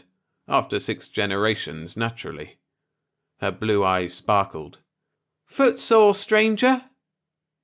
The words had the cadence of a ritual greeting. Saxon stared at the robot and said carefully, "Yes." "He's only a primer model," she said, following his gaze. "Next year, when I'm 12, Father promised to install secondary circuits. My name's Vina. What's yours?" Saxon introduced himself as the giant at the plough came forward. His white smile was a benediction, his voice a lambent organ. "Welcome, Rover. Haven't seen one of you in months. I'm Lang, agricultural hobbyist. You'll stay?" His tone was almost pleading. Saxon nodded inarticulately, followed them towards the farmhouse. His hands were shaking. The interior of the house was dimensionless. For a moment Saxon thought he was still outside. A silver brook tinkled through the mossy carpet that was the floor. The south wall was a golden vista of ripe wheat rippling in the warm breeze that ruffled his hair. Birds twittered in the sun-flecked foliage overhead. "Nice house," Saxon said numbly. Lang's smile was different. "A bit pretentious, I'm afraid. Grandfather built it right after the landing. We've been too lazy to do much remodeling. A remarkable man, Grandfather." That explained it, Saxon thought in relief.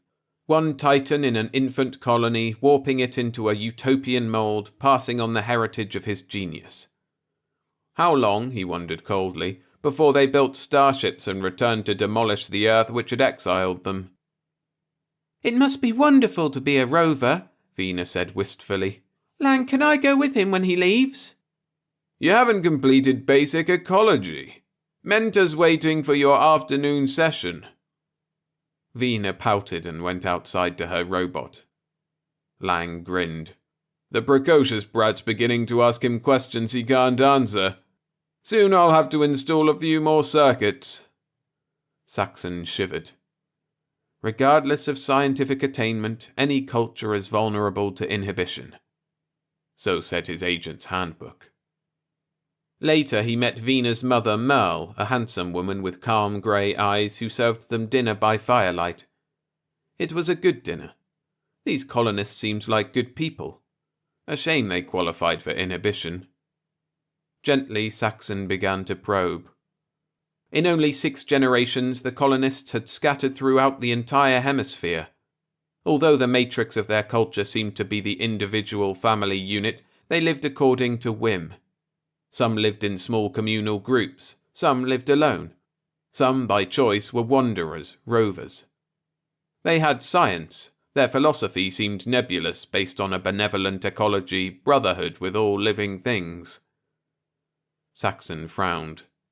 6 generations ago, the ecology on this world hardly had been benevolent for man. This area of the continent had been a steaming marsh swarming with hungry saurians. Now it was all meadow and forest. Saxon said thoughtfully, "Have you ever felt the need for organization? For a leader?" He leaned back and waited for the seed to sprout. 2 years ago on Eden 8, near Rigel, he had said the same thing to a 6th-generation shaman, and it took scarcely a month for the shaman to start an intra-tribal war. But now the seed fell on sterile ground. Lang said, "I don't understand. Any problem which cannot be solved at family level is referred to the annual council." "A leader," Saxon was patient. "One strong man to represent everybody, to settle all problems as he sees fit." "Remember, father," Vina prodded, "those arboreal cannibals grandfather used to mention. They had a nomadic tribal culture based on brute strength." Lang nodded somberly. "Good analogy. The most favorable extrapolation indicated a racial life expectancy of only 10,000 years. Their emotional stability index was nil. They would eventually have destroyed themselves. The first generation decided it would be more merciful to exterminate them.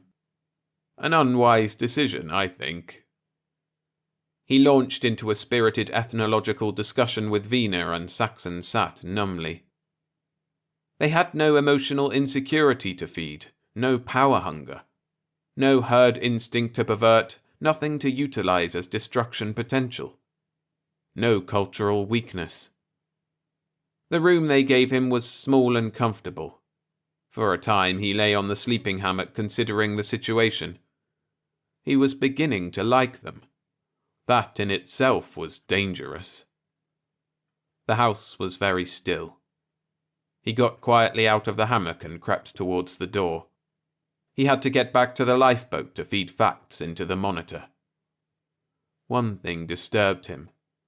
According to his agent's handbook, family group anarchies didn't need inhibition. He was halfway across the ploughed field when Mentor's iron voice said, "Good evening." Moonfire glimmered on metal. The robot stood impassively before him. Saxon said slowly, "I was just going for a walk." "You are our guest. I shall walk with you." "I prefer to walk alone." "Guests prefer company. The House of Lang must observe the basic amenities." Was there a hint of sardonicism in Mentor's voice? They walked along the furrows, man and robot. Saxon felt beneath his shirt for the utility kit. He kept his voice level. "Am I a prisoner?"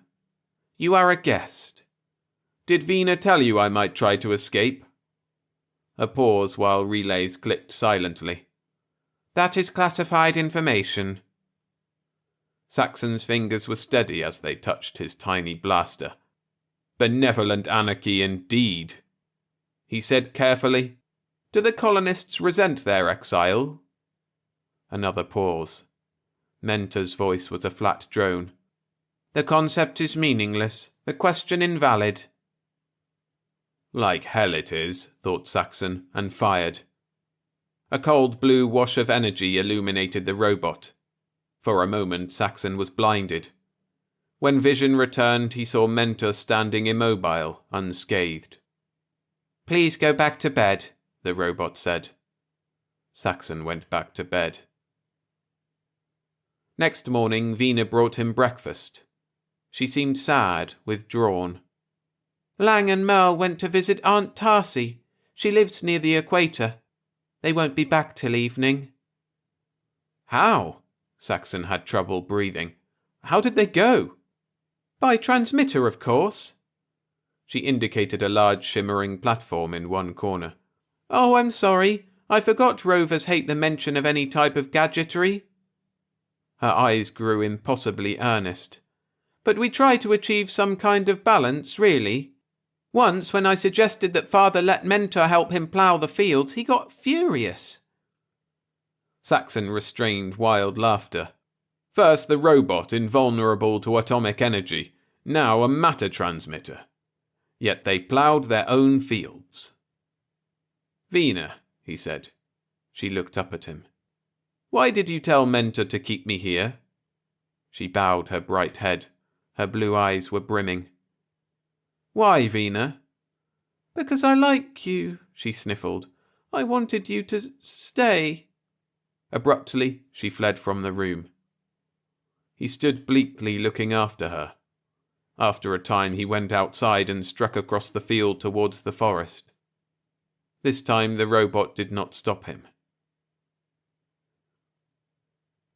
Do not allow the emotional charm of any culture nor any individual of that culture to sway your inhibition appraisal. In the narrow confines of the lifeboat he repeated the quotation grimly.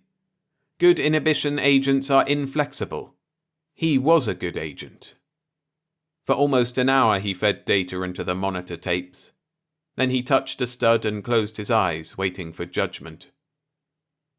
Agricultural family group societies are normally stagnant, the monitor droned. Such cultures, regardless of technological level, do not warrant inhibition of any type. Reference 12th generation check on Eden 5. The room spun. Saxon whispered, But they have cybernetics, matter transmitters.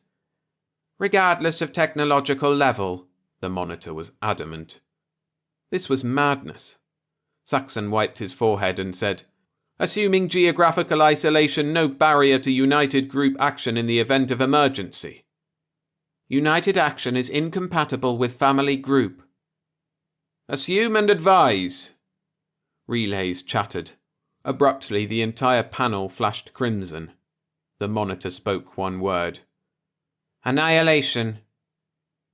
Saxon referred to his inhibition handbook. He had never annihilated a culture before. 1 hour later he went into the forest. Birds sang overhead. The sun dappled him in light and shadow.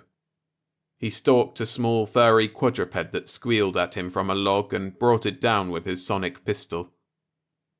Back in the lifeboat he watched the animal regain consciousness in an airtight tank, and very slowly he pulled a lever. A green vapour rolled into the tank. The quadruped screamed. The green vapour fed. It was the penultimate in sporedom, yet it was more than a spore. It had virus characteristics, and its propagation rate was almost mathematically impossible. There was no known defense, and once used, the entire planet was forever untouchable. To Saxon's knowledge, it had been utilized only once on Eden 1. At dusk, he took the lifeboat up 50 miles. He released the spores in a widening spiral and finally jettisoned the tank. He went into an orbit at 10,000 miles and waited. It would take approximately a week. It was a long week. Saxon slept little. He paced the cabin. He looked at the stars and thought about a blue-eyed waif with tears in her voice begging him to stay. After a week, the lifeboat came down at the edge of a grassy plain. Saxon took a sample of the contaminated atmosphere to determine propagation rate. The atmosphere was pure. Some freak of expansion, one uncontaminated spot in a hemisphere of death. He selected another location, then another. That evening he closed the coordinates of his original landing site and tested the air again. Finally, he went outside the airlock. He breathed deeply, and the air was fresh and sweet. It smelled of forest and cool streams and evening dew. In the blue dusk, birds twittered. A small marsupial, very much like a squirrel, scampered to the safety of a tree and scolded him. Saxon began walking. At the edge of the forest, he saw the familiar ploughed field. The farmhouse was a friendly beacon in the twilight. "Hello," Vina said. She stood at the edge of the forest. She was smiling. "Welcome home, Rover." For the next few days, Saxon was the perfect guest. He argued philosophical abstractions with the family by firelight. By day he hiked in the woods with Vina and listened to Mentor give her lessons. He asked questions. "Vina, do you know what a microorganism is?" "Benevolent or malignant?" "Malignant. A plague." She pursed her lips. "Organic or cultural?" "Organic, of course." "Bacteria," Vina shrugged. "Quite a few of the first generation died immediately after the landing. Until they adapted, until they analysed the basic metabolism of the planet's dominant life forms and constructed a neutralizer." "A neutralizer?" "A protective shell of ionized particles," she said patiently, "keyed to the individual body chemistry." "Classified information," Mentor droned. Saxon licked his lips. "You mentioned cultural microorganisms." "Much more deadly. I call them that, but Lang says I'm being semantically unsound. War, for example. Racial inferiority. To date, we haven't found a cure." She broke off and her eyes were shining wet. "But you don't have wars," Saxon said. "No." "Then—" "We have a ghetto," the girl said slowly. "I can't tell you about it. Perhaps soon." Abruptly she changed the subject. Slowly Saxon's defences began to crumble. To all intents he was now a member of Lang's household, Vina's adopted big brother. Big brother or pet? It did not really matter. On the 4th day he went back to the lifeboat. He remembered his graduation day, the crash of the corps anthem and the pledge. "I do faithfully swear to uphold the ideals of man, to use this vested power for the absolute good of Earth. I will not shrink from any cup of duty, regardless of how bitter. I will guard stasis with my life and the lives of innocent people if need be, people whose only crime may be that they are potential threats to stasis." He tinkered with the ship's reactor for an hour. Then he ran. Behind him, the lifeboat dissolved in a white blossom of flame. Farewell the cold stars and the ache and the loneliness. Farewell the destruction of newborn colonies to secure the rotting stagnancy of Earth. He would have a great many bad nights, but he was used to bad nights. He thought of Vina and his stride quickened. She would be a beautiful woman. They were waiting for him back at the farmhouse, Lang, Vina and Merle. They were staring at the dark pyre of smoke in the forest. Saxon took a deep breath and squared his shoulders. "I've got a confession to make." They weren't listening. Lang said quietly, "You were right, Vina. He may qualify." "Come," Merle took her husband's arm. "Let's call the council." They went inside. Saxon looked at Vina. He moistened his lips. "You knew," he said. She nodded. There was a queer adult maturity about her as she said, "Wait, they're calling an emergency council meeting to decide if you're fit." "Fit," Saxon said. Coldly it seeped in. To survive? To be a playmate? A slave? "It's been a game," he said, grasping her shoulders. "You've known all along." "They're taking the transmitter to the landing site now," she said. "Would you like to watch?" Watch Judgment of the Outcasts on one of those who had marooned them? Why not? Lang and Merle were no longer in the house. Vina touched a silver stud in one corner, and one side of the room dissolved from a vista of golden wheat to a grassy amphitheatre. There were people assembled in the clearing. Lang and Merle stood on a mossy dais making a speech. He saw the ship. It was a giant silver ovoid fretted with strange veins pockmarked by the red cancer of rust. Towering forest patriarchs guarded that ship like a woodland shrine. A ship that had never been born on Earth. An alien ship. Understanding came and a quiet horror. He lurched away from the screen, away from Vina. He was outside now and running. He was a good inhibition agent. He had been conditioned to the shock of alien concepts for half his lifetime, but the ground reeled beneath him as he ran, and he could feel the hot trickle of blood where he had bitten through his lip to keep from screaming. Aliens. From outside. Homo superior treating his ape brother with an hospitable contempt, playing their inscrutable game.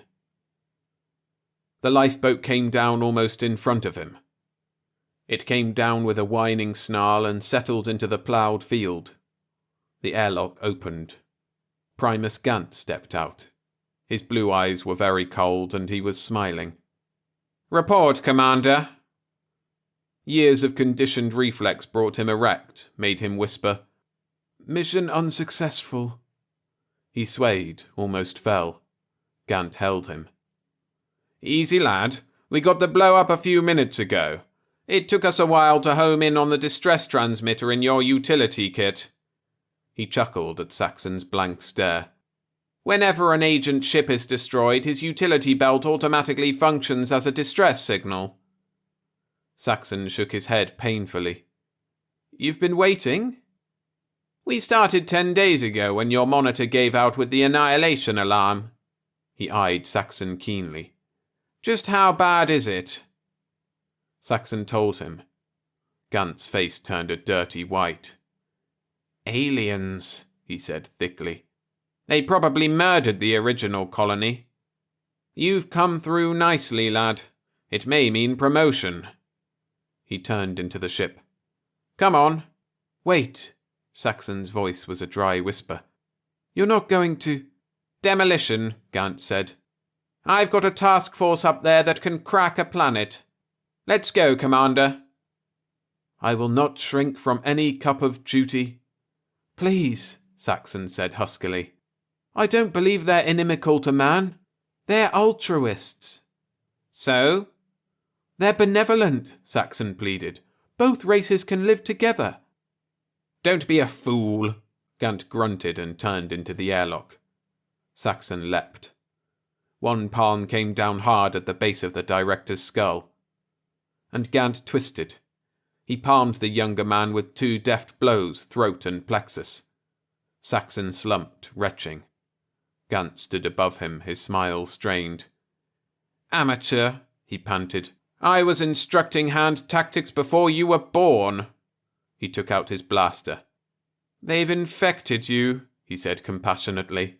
"I'm sorry, lad. You'll get a posthumous decoration."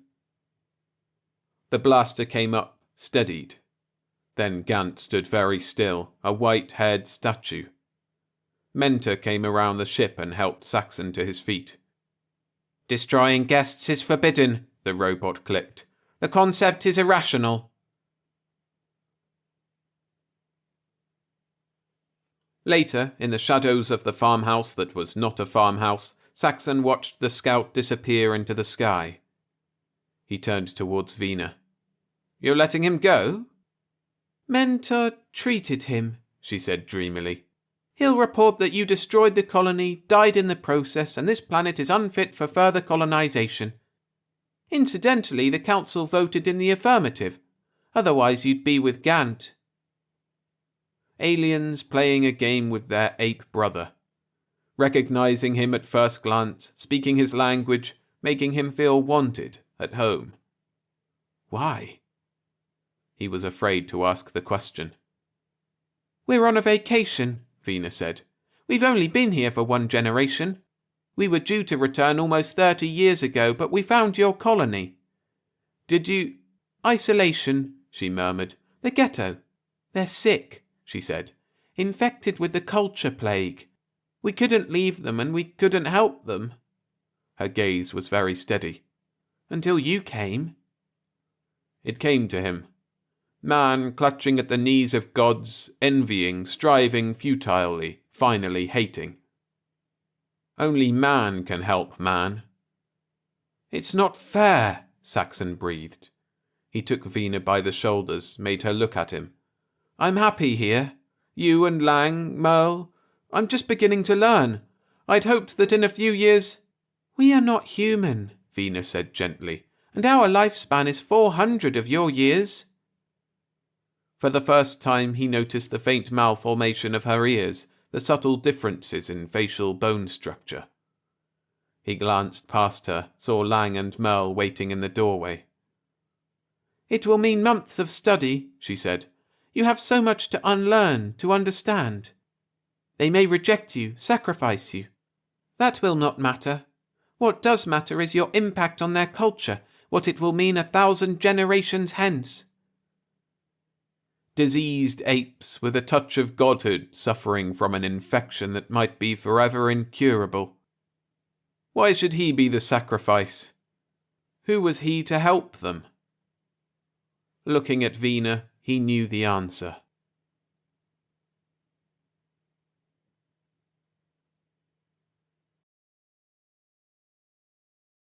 Make sure to hit the like button to help the channel continue to grow.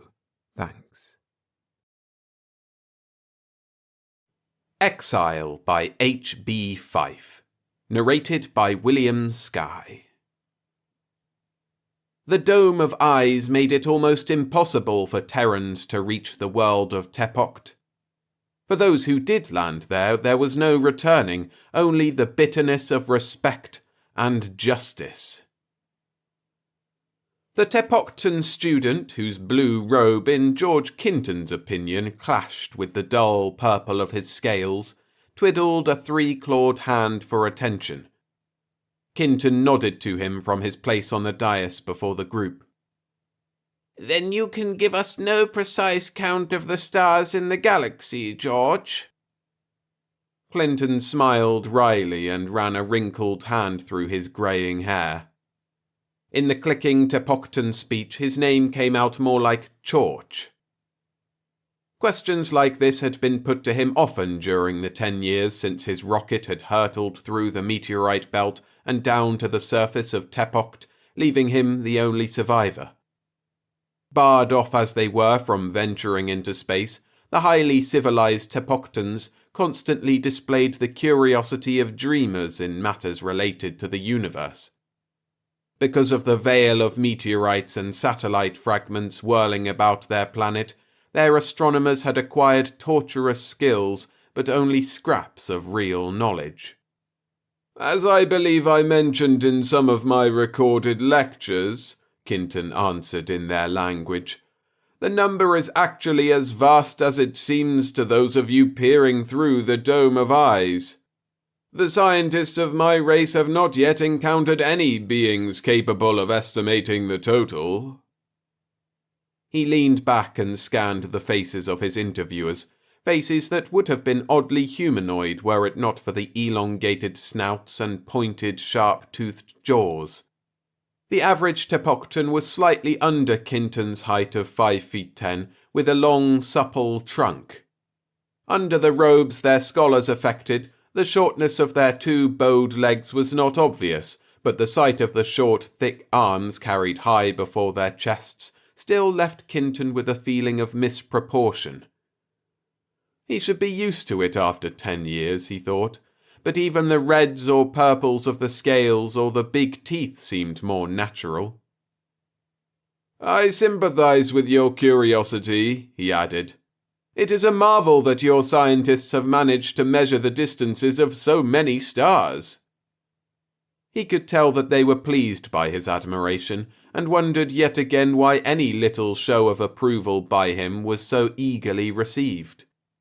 Even though he was the first stellar visitor in their recorded history, Kinton remained conscious of the fact that in many fields he was unable to offer the Tepoctans any new ideas.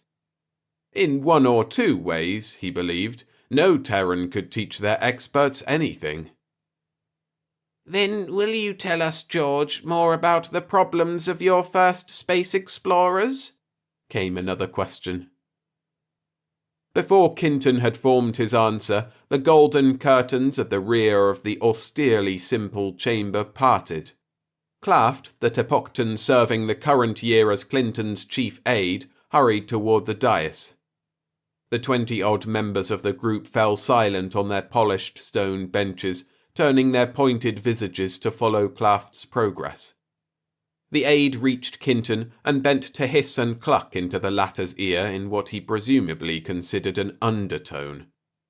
The Terran laboriously spelled out the message inscribed on the limp satiny paper held before his eyes. Then he rose and took one step toward the waiting group.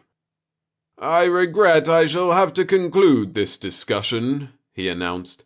"I am informed that another ship from space has reached the surface of Tepoct. My presence is requested in case the crew are of my own planet." Claft excitedly skipped down to lead the way up the aisle, but Kinton hesitated. Those in the audience were scholars or officials to whom attendance at one of Kinton's limited number of personal lectures was awarded as an honor. They would hardly learn anything from him directly that was not available in recordings made over the course of years. The Tepoctan scientists, historians, and philosophers had respectfully but eagerly gathered every crumb of information Kinton knowingly had to offer, and some he thought he had forgotten. Still, he sensed the disappointment at his announcement. "I shall arrange for you to await my return here in town," Kinton said, and there were murmurs of pleasure. Later, aboard the jet helicopter that was basically like those Kinton remembered using on Terra 20 light-years away, he shook his head at Claft's respectful protest. "But George, it was enough that they were present when you received the news. They can talk about that the rest of their lives. You must not waste your strength on these people who come out of curiosity." Kinton smiled at his aide's earnest concern. Then he turned to look out the window as he recalled the shadow that underlay such remonstrances. He estimated that he was about 48 now, as nearly as he could tell from the somewhat longer revolutions of Tepoct. The time would come when he would age and die. Whose wishes would then prevail? Maybe he was wrong, he thought. Maybe he shouldn't stand in the way of their biologists and surgeons. But he'd rather be buried, even if that left them with only what he could tell them about the human body. To help himself forget the rather preoccupied manner in which some of the Tepoctan scientists occasionally eyed him, he peered down at the big dam of the hydroelectric project being completed to Kinton's design. Power from this would soon light the town built to house the staff of scientists, students, and workers assigned to the institute organized about the person of Kinton.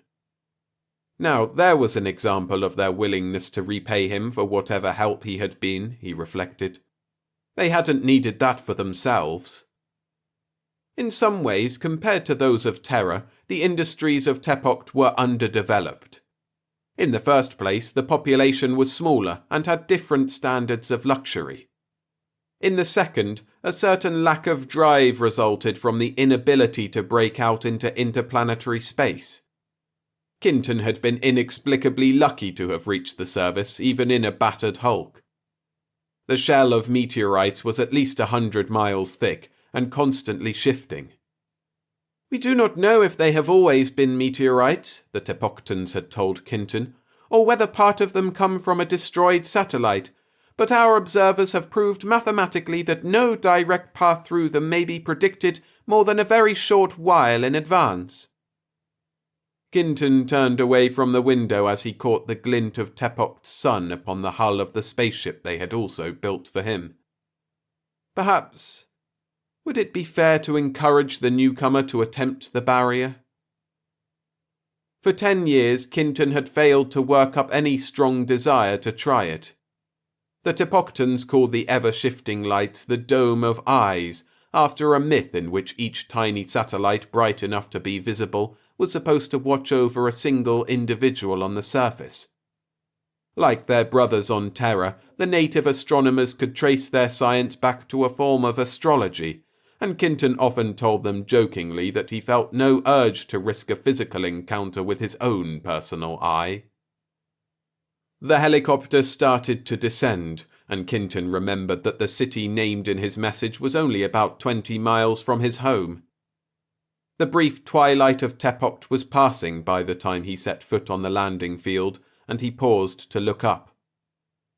The brighter stars visible from this part of the planet twinkled back at him, and he knew that each was being scrutinized by some amateur or professional astronomer. Before an hour had elapsed, most of them would be obscured by the tiny moonlets, some of which could already be seen. These could easily be mistaken for stars, or the other 5 planets of the system, but in a short while the tinier ones in groups would cause a celestial haze resembling a miniature Milky Way. Claft, who had descended first, leaving the pilot to bring up the rear, noticed Kinton's pause. "Glory glitters till it is known for a curse," he remarked, quoting a Tepocton proverb often applied by the disgruntled scientists to the dome of eyes. Kinton observed, however, that his aide also stared upward for a long moment. The Tepoctons loved speculating about the unsolvable. They had even founded clubs to argue whether 2 satellites had been destroyed or only 1.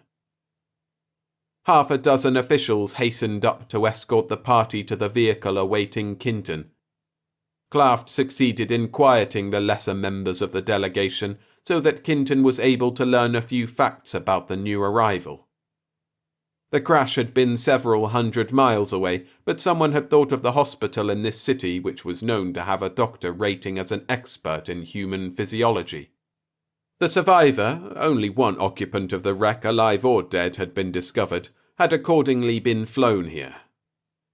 With a clanging of bells, the little convoy of ground cars drew up in front of the hospital. A way was made through the chittering crowd around the entrance. Within a few minutes, Kinton found himself looking down at a pallet upon which lay another Terran. A man, he thought, then curled a lip wryly at the sudden, unexpected pang of disappointment. Well, he hadn't realized until then what he was really hoping for. The spaceman had been cleaned up and bandaged by the native medicos. Kinton saw that his left thigh was probably broken. Other dressing suggested cracked ribs and lacerations on the head and shoulders. The man was dark-haired but pale of skin, with a jutting chin and a nose that had been flattened in some earlier mishap. The flaring set of his ears somehow emphasized an overall leanness. Even in sleep his mouth was thin and hard. "Thrown across the controls after his belt broke loose," Kinton guessed. "I bow to your wisdom, George," said the plump Tepocton doctor who appeared to be in charge. Kinton could not remember him, but everyone on the planet addressed the Terran by the sound they fondly thought to be his first name. "This is Dr. Chuksolki," murmured Claft. Kinton made the accepted gesture of greeting with one hand and said, "You seem to have treated him very expertly." Chuksolki ruffled the scales around his neck with pleasure. "I have studied Terran physiology," he admitted complacently. "From your records and drawings, of course, George, for I have not yet had the good fortune to visit you." "We must arrange a visit soon," said Kinton. "Claft will—" He broke off at a sound from the patient. "A Terran," mumbled the injured man. He shook his head dazedly, tried to sit up, and subsided with a groan. "Why, he looked scared when he saw me," thought Kinton. "You're all right now," he said soothingly. "It's all over and you're in good hands. I gather there were no other survivors of the crash?" The man stared curiously. Kinton realized that his own language sputtered clumsily from his lips after 10 years. He tried again. "My name is George Kinton. I don't blame you if I'm hard to understand. You see, I've been here 10 years without ever having another Terran to speak to." The spaceman considered that for a few breaths, then seemed to relax. "Al Birkin," he introduced himself laconically. 10 years? "A little over," confirmed Kinton. "It's extremely unusual that anything gets through to the surface, let alone a spaceship. What happened to you?" Birkin's stare was suspicious. "Then you ain't heard about the new colonies?" No, you must have come here when all the planets were open. We had a small settlement on the second planet, Kinton told him. You mean there are new Terran colonies? Yeah, jet hoppers spreading all over the other 5. None of the land-hungry poops figured a way to set down here, though, or they'd be creeping around this planet too. How did you happen to do it? Run out of fuel? The other eyed him for a few seconds before dropping his gaze. Kinton was struck with sudden doubt. The outposts of civilization were followed by less desirable developments as a general rule, prisons, for instance. He resolved to be wary of the visitor. You might say I was exploring, Birkin replied at last. That's why I come alone. Didn't want nobody else hurt if I didn't make it. Say, how bad am I banged up? Kinton realized guiltily that the man should be resting. He had lost track of the moments he had wasted in talk while the others with him stood attentively about. He questioned the doctor briefly and relayed the information that Birkin's leg was broken, but that the other injuries were not serious. "They'll fix you up," he assured the spaceman. "They're quite good at it, even if the sight of one does make you think a little of an iguana. Rest up now, and I'll come back again when you're feeling better." For the next 3 weeks, Kinton flew back and forth from his own town nearly every day. He felt that he should not neglect the few meetings which were the only way he could repay the Tepoctans for all they did for him. On the other hand, the chance to see and talk with one of his own kind drew him like a magnet to the hospital. The doctors operated upon Birkin's leg, inserting a metal rod inside the bone by a method they had known before Kinton described it. The new arrival expected to be able to walk, with care, almost any day, although the pin would have to be removed after the bone had healed. Meanwhile, Birkin seemed eager to learn all Kinton could tell him about the planet Tepoct. About himself he was remarkably reticent. Kinton worried about this. "I think we should not expect too much of this Terran," he warned Klaft uneasily. "You too have citizens who do not always obey your laws, who sometimes, that is—" "Who are born to die under the axe, as we say," interrupted Klaft, as if to ease the concern plain on Kinton's face. "In other words, criminals. You suspect this Al Birkin is such a one, George?" "It is not impossible," admitted Kinton unhappily. "He will tell me little about himself. It may be that he was caught in Tepoct's gravity while fleeing from justice." To himself, he wished he had not told Birkin about the spaceship. He didn't think the man exactly believed his explanation of why there was no use taking off in it. Yet he continued to spend as much time as he could visiting the other man. Then, as his helicopter landed at the city airport one grey dawn, the news reached him. "The other Terran has gone," Klaft reported, turning from the breathless messenger as Kinton followed him from the machine. "Gone? Where did they take him?" Klaft looked uneasy, embarrassed. Kinton repeated his question, wondering about the group of armed police on hand. "In the night," Klaft hissed and clucked. "when no one would think to watch him, they tell me, and quite rightly, I think." "Get on with it, Klaft, please." "In the night, then, Al Birkin left the chamber in which he lay. He can walk some now, you know, because of Dr. Chuksolki's metal pin. He stole a ground car and is gone."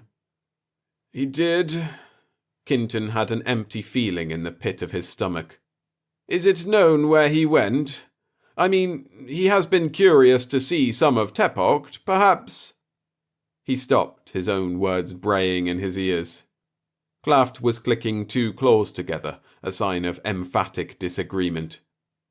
"Al Birkin," he said, "was soon followed by 3 police constables in another vehicle. They found him heading in the direction of our town." "Why did he say he was travelling that way?" asked Kinton, thinking to himself of the spaceship. Was the man crazy? "He did not say," answered Klaft expressionlessly. Taking them by surprise, he killed 2 of the constables and injured the 3rd before fleeing with one of their spears." "What?" Kinton felt his eyes bulging with dismay.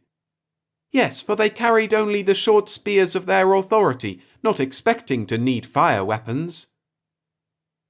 Kinton looked from him to the messenger, noticing for the first time that the latter was an under-officer of police.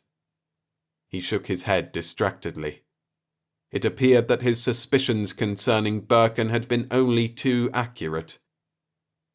Why was it one like him who got through? He asked himself in silent anguish. After 10 years.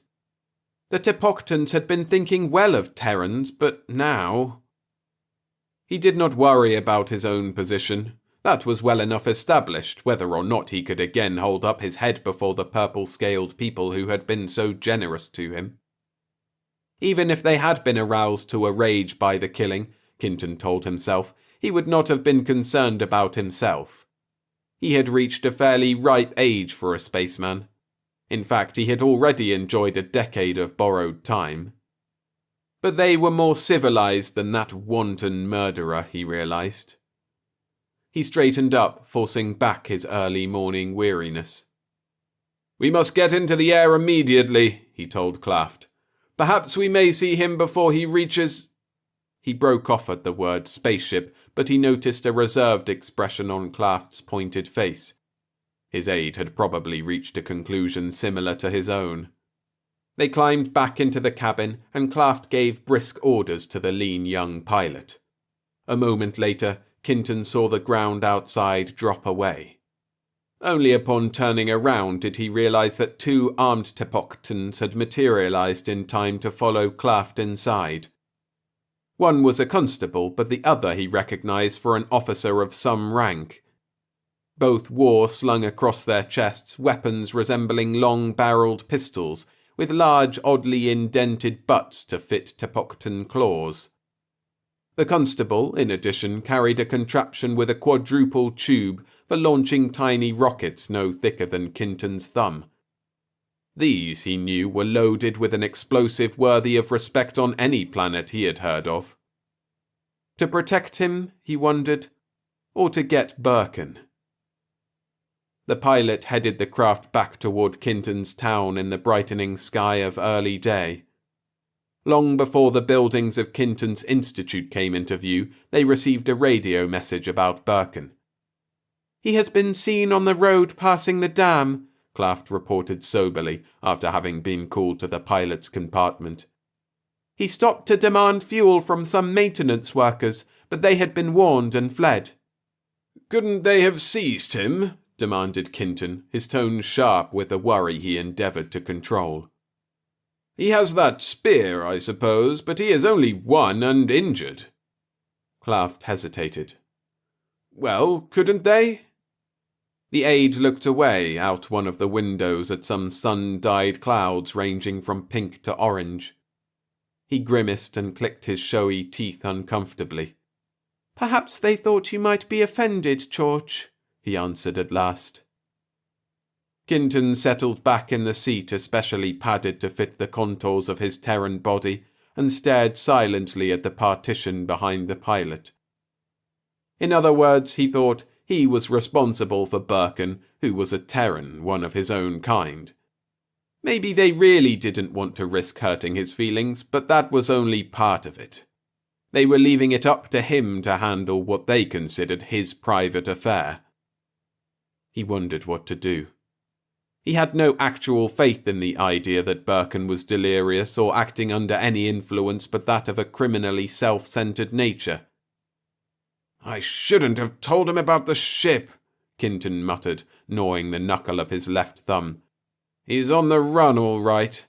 Probably scared the colonial authorities will trail him right down through the Dome of Eyes. Wonder what he did." He caught himself and looked around to see if he had been overheard. Klaft and the police officers peered from their respective windows in calculated withdrawal. Kinton, disturbed, tried to remember whether he had spoken in Terran or Tepoctan. Would Birkin listen if he tried reasoning? He asked himself. Maybe if he showed the man how they had proved the unpredictability of openings through the shifting dome of eyes. An exclamation from the constable drew his attention. He rose, and room was made for him at the opposite window. In the distance, beyond the town landing field they were now approaching, Kinton saw a halted ground car.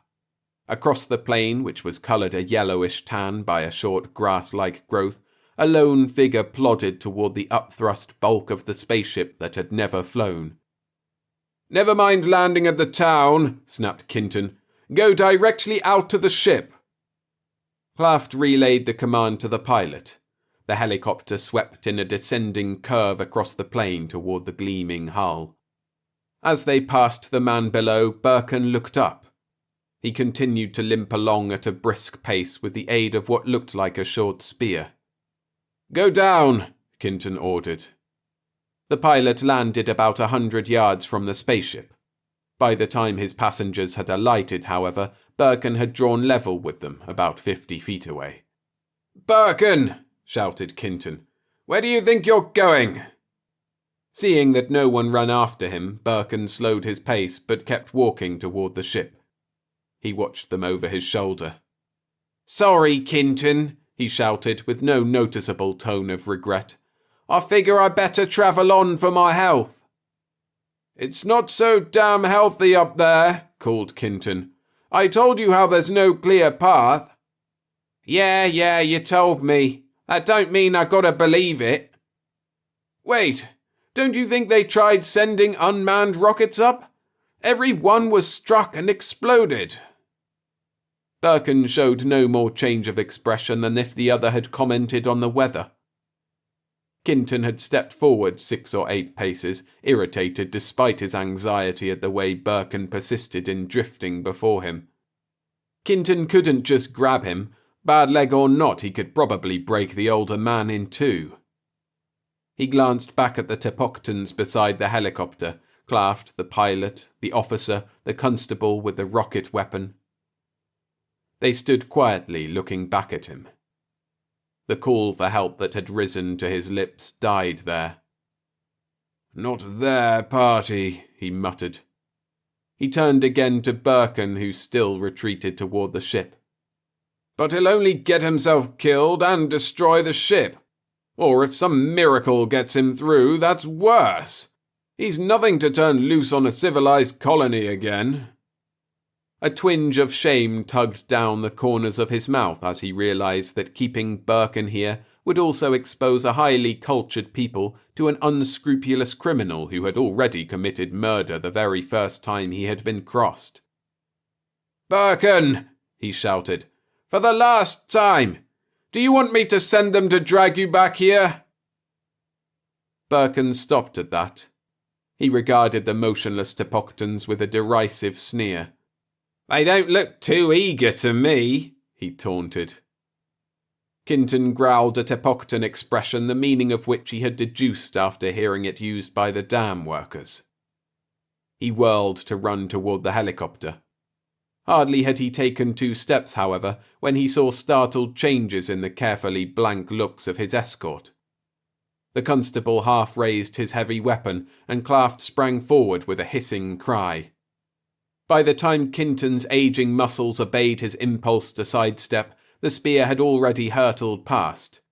It had missed him by an error of over 6 feet. He felt his face flushing with sudden anger. Birkin was running as best he could toward the spaceship and had covered nearly half the distance.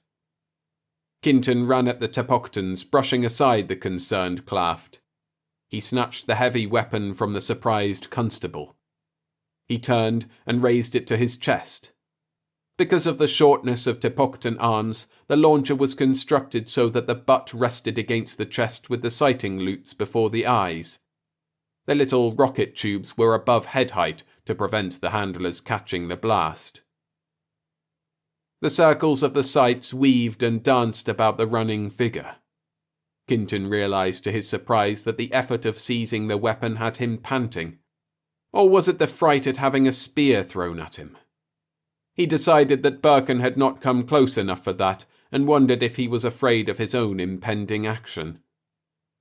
It wasn't fair, he complained to himself. The poor slob only had a spear, and a man couldn't blame him for wanting to get back to his own sort. He was limping, hurt. How could they expect him to realize? Then, abruptly, his lips tightened to a thin line.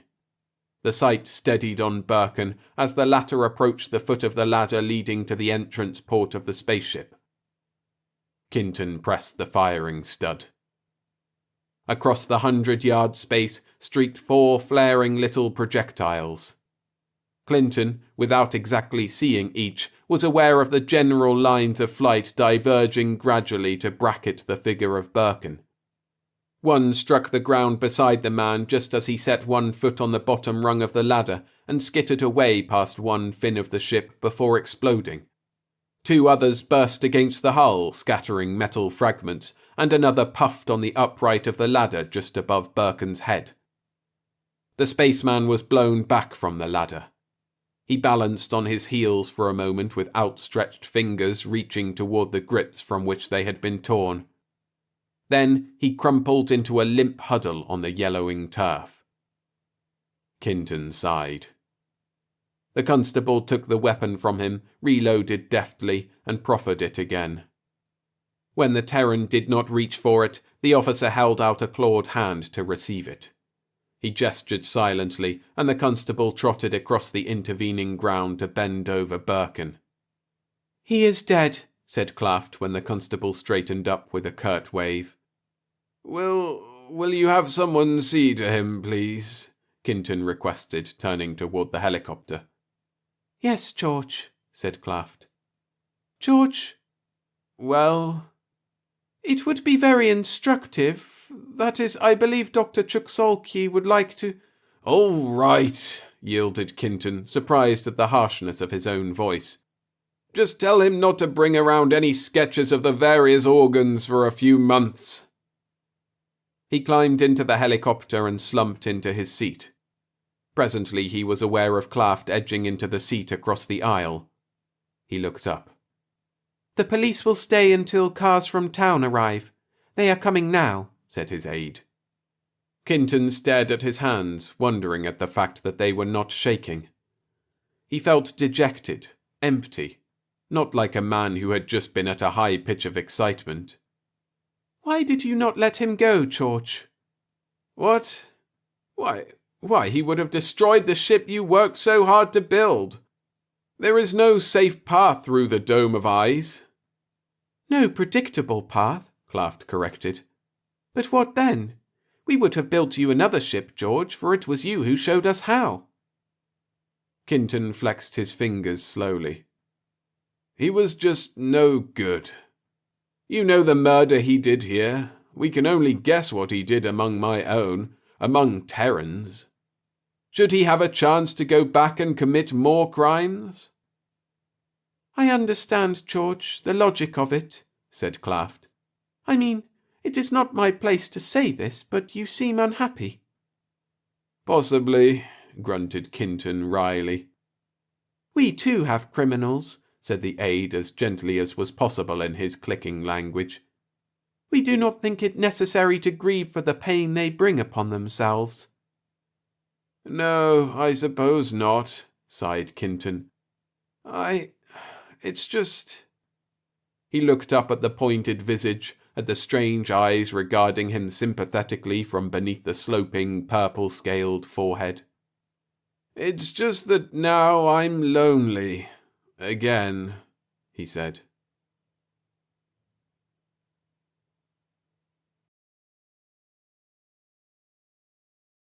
Thanks for listening.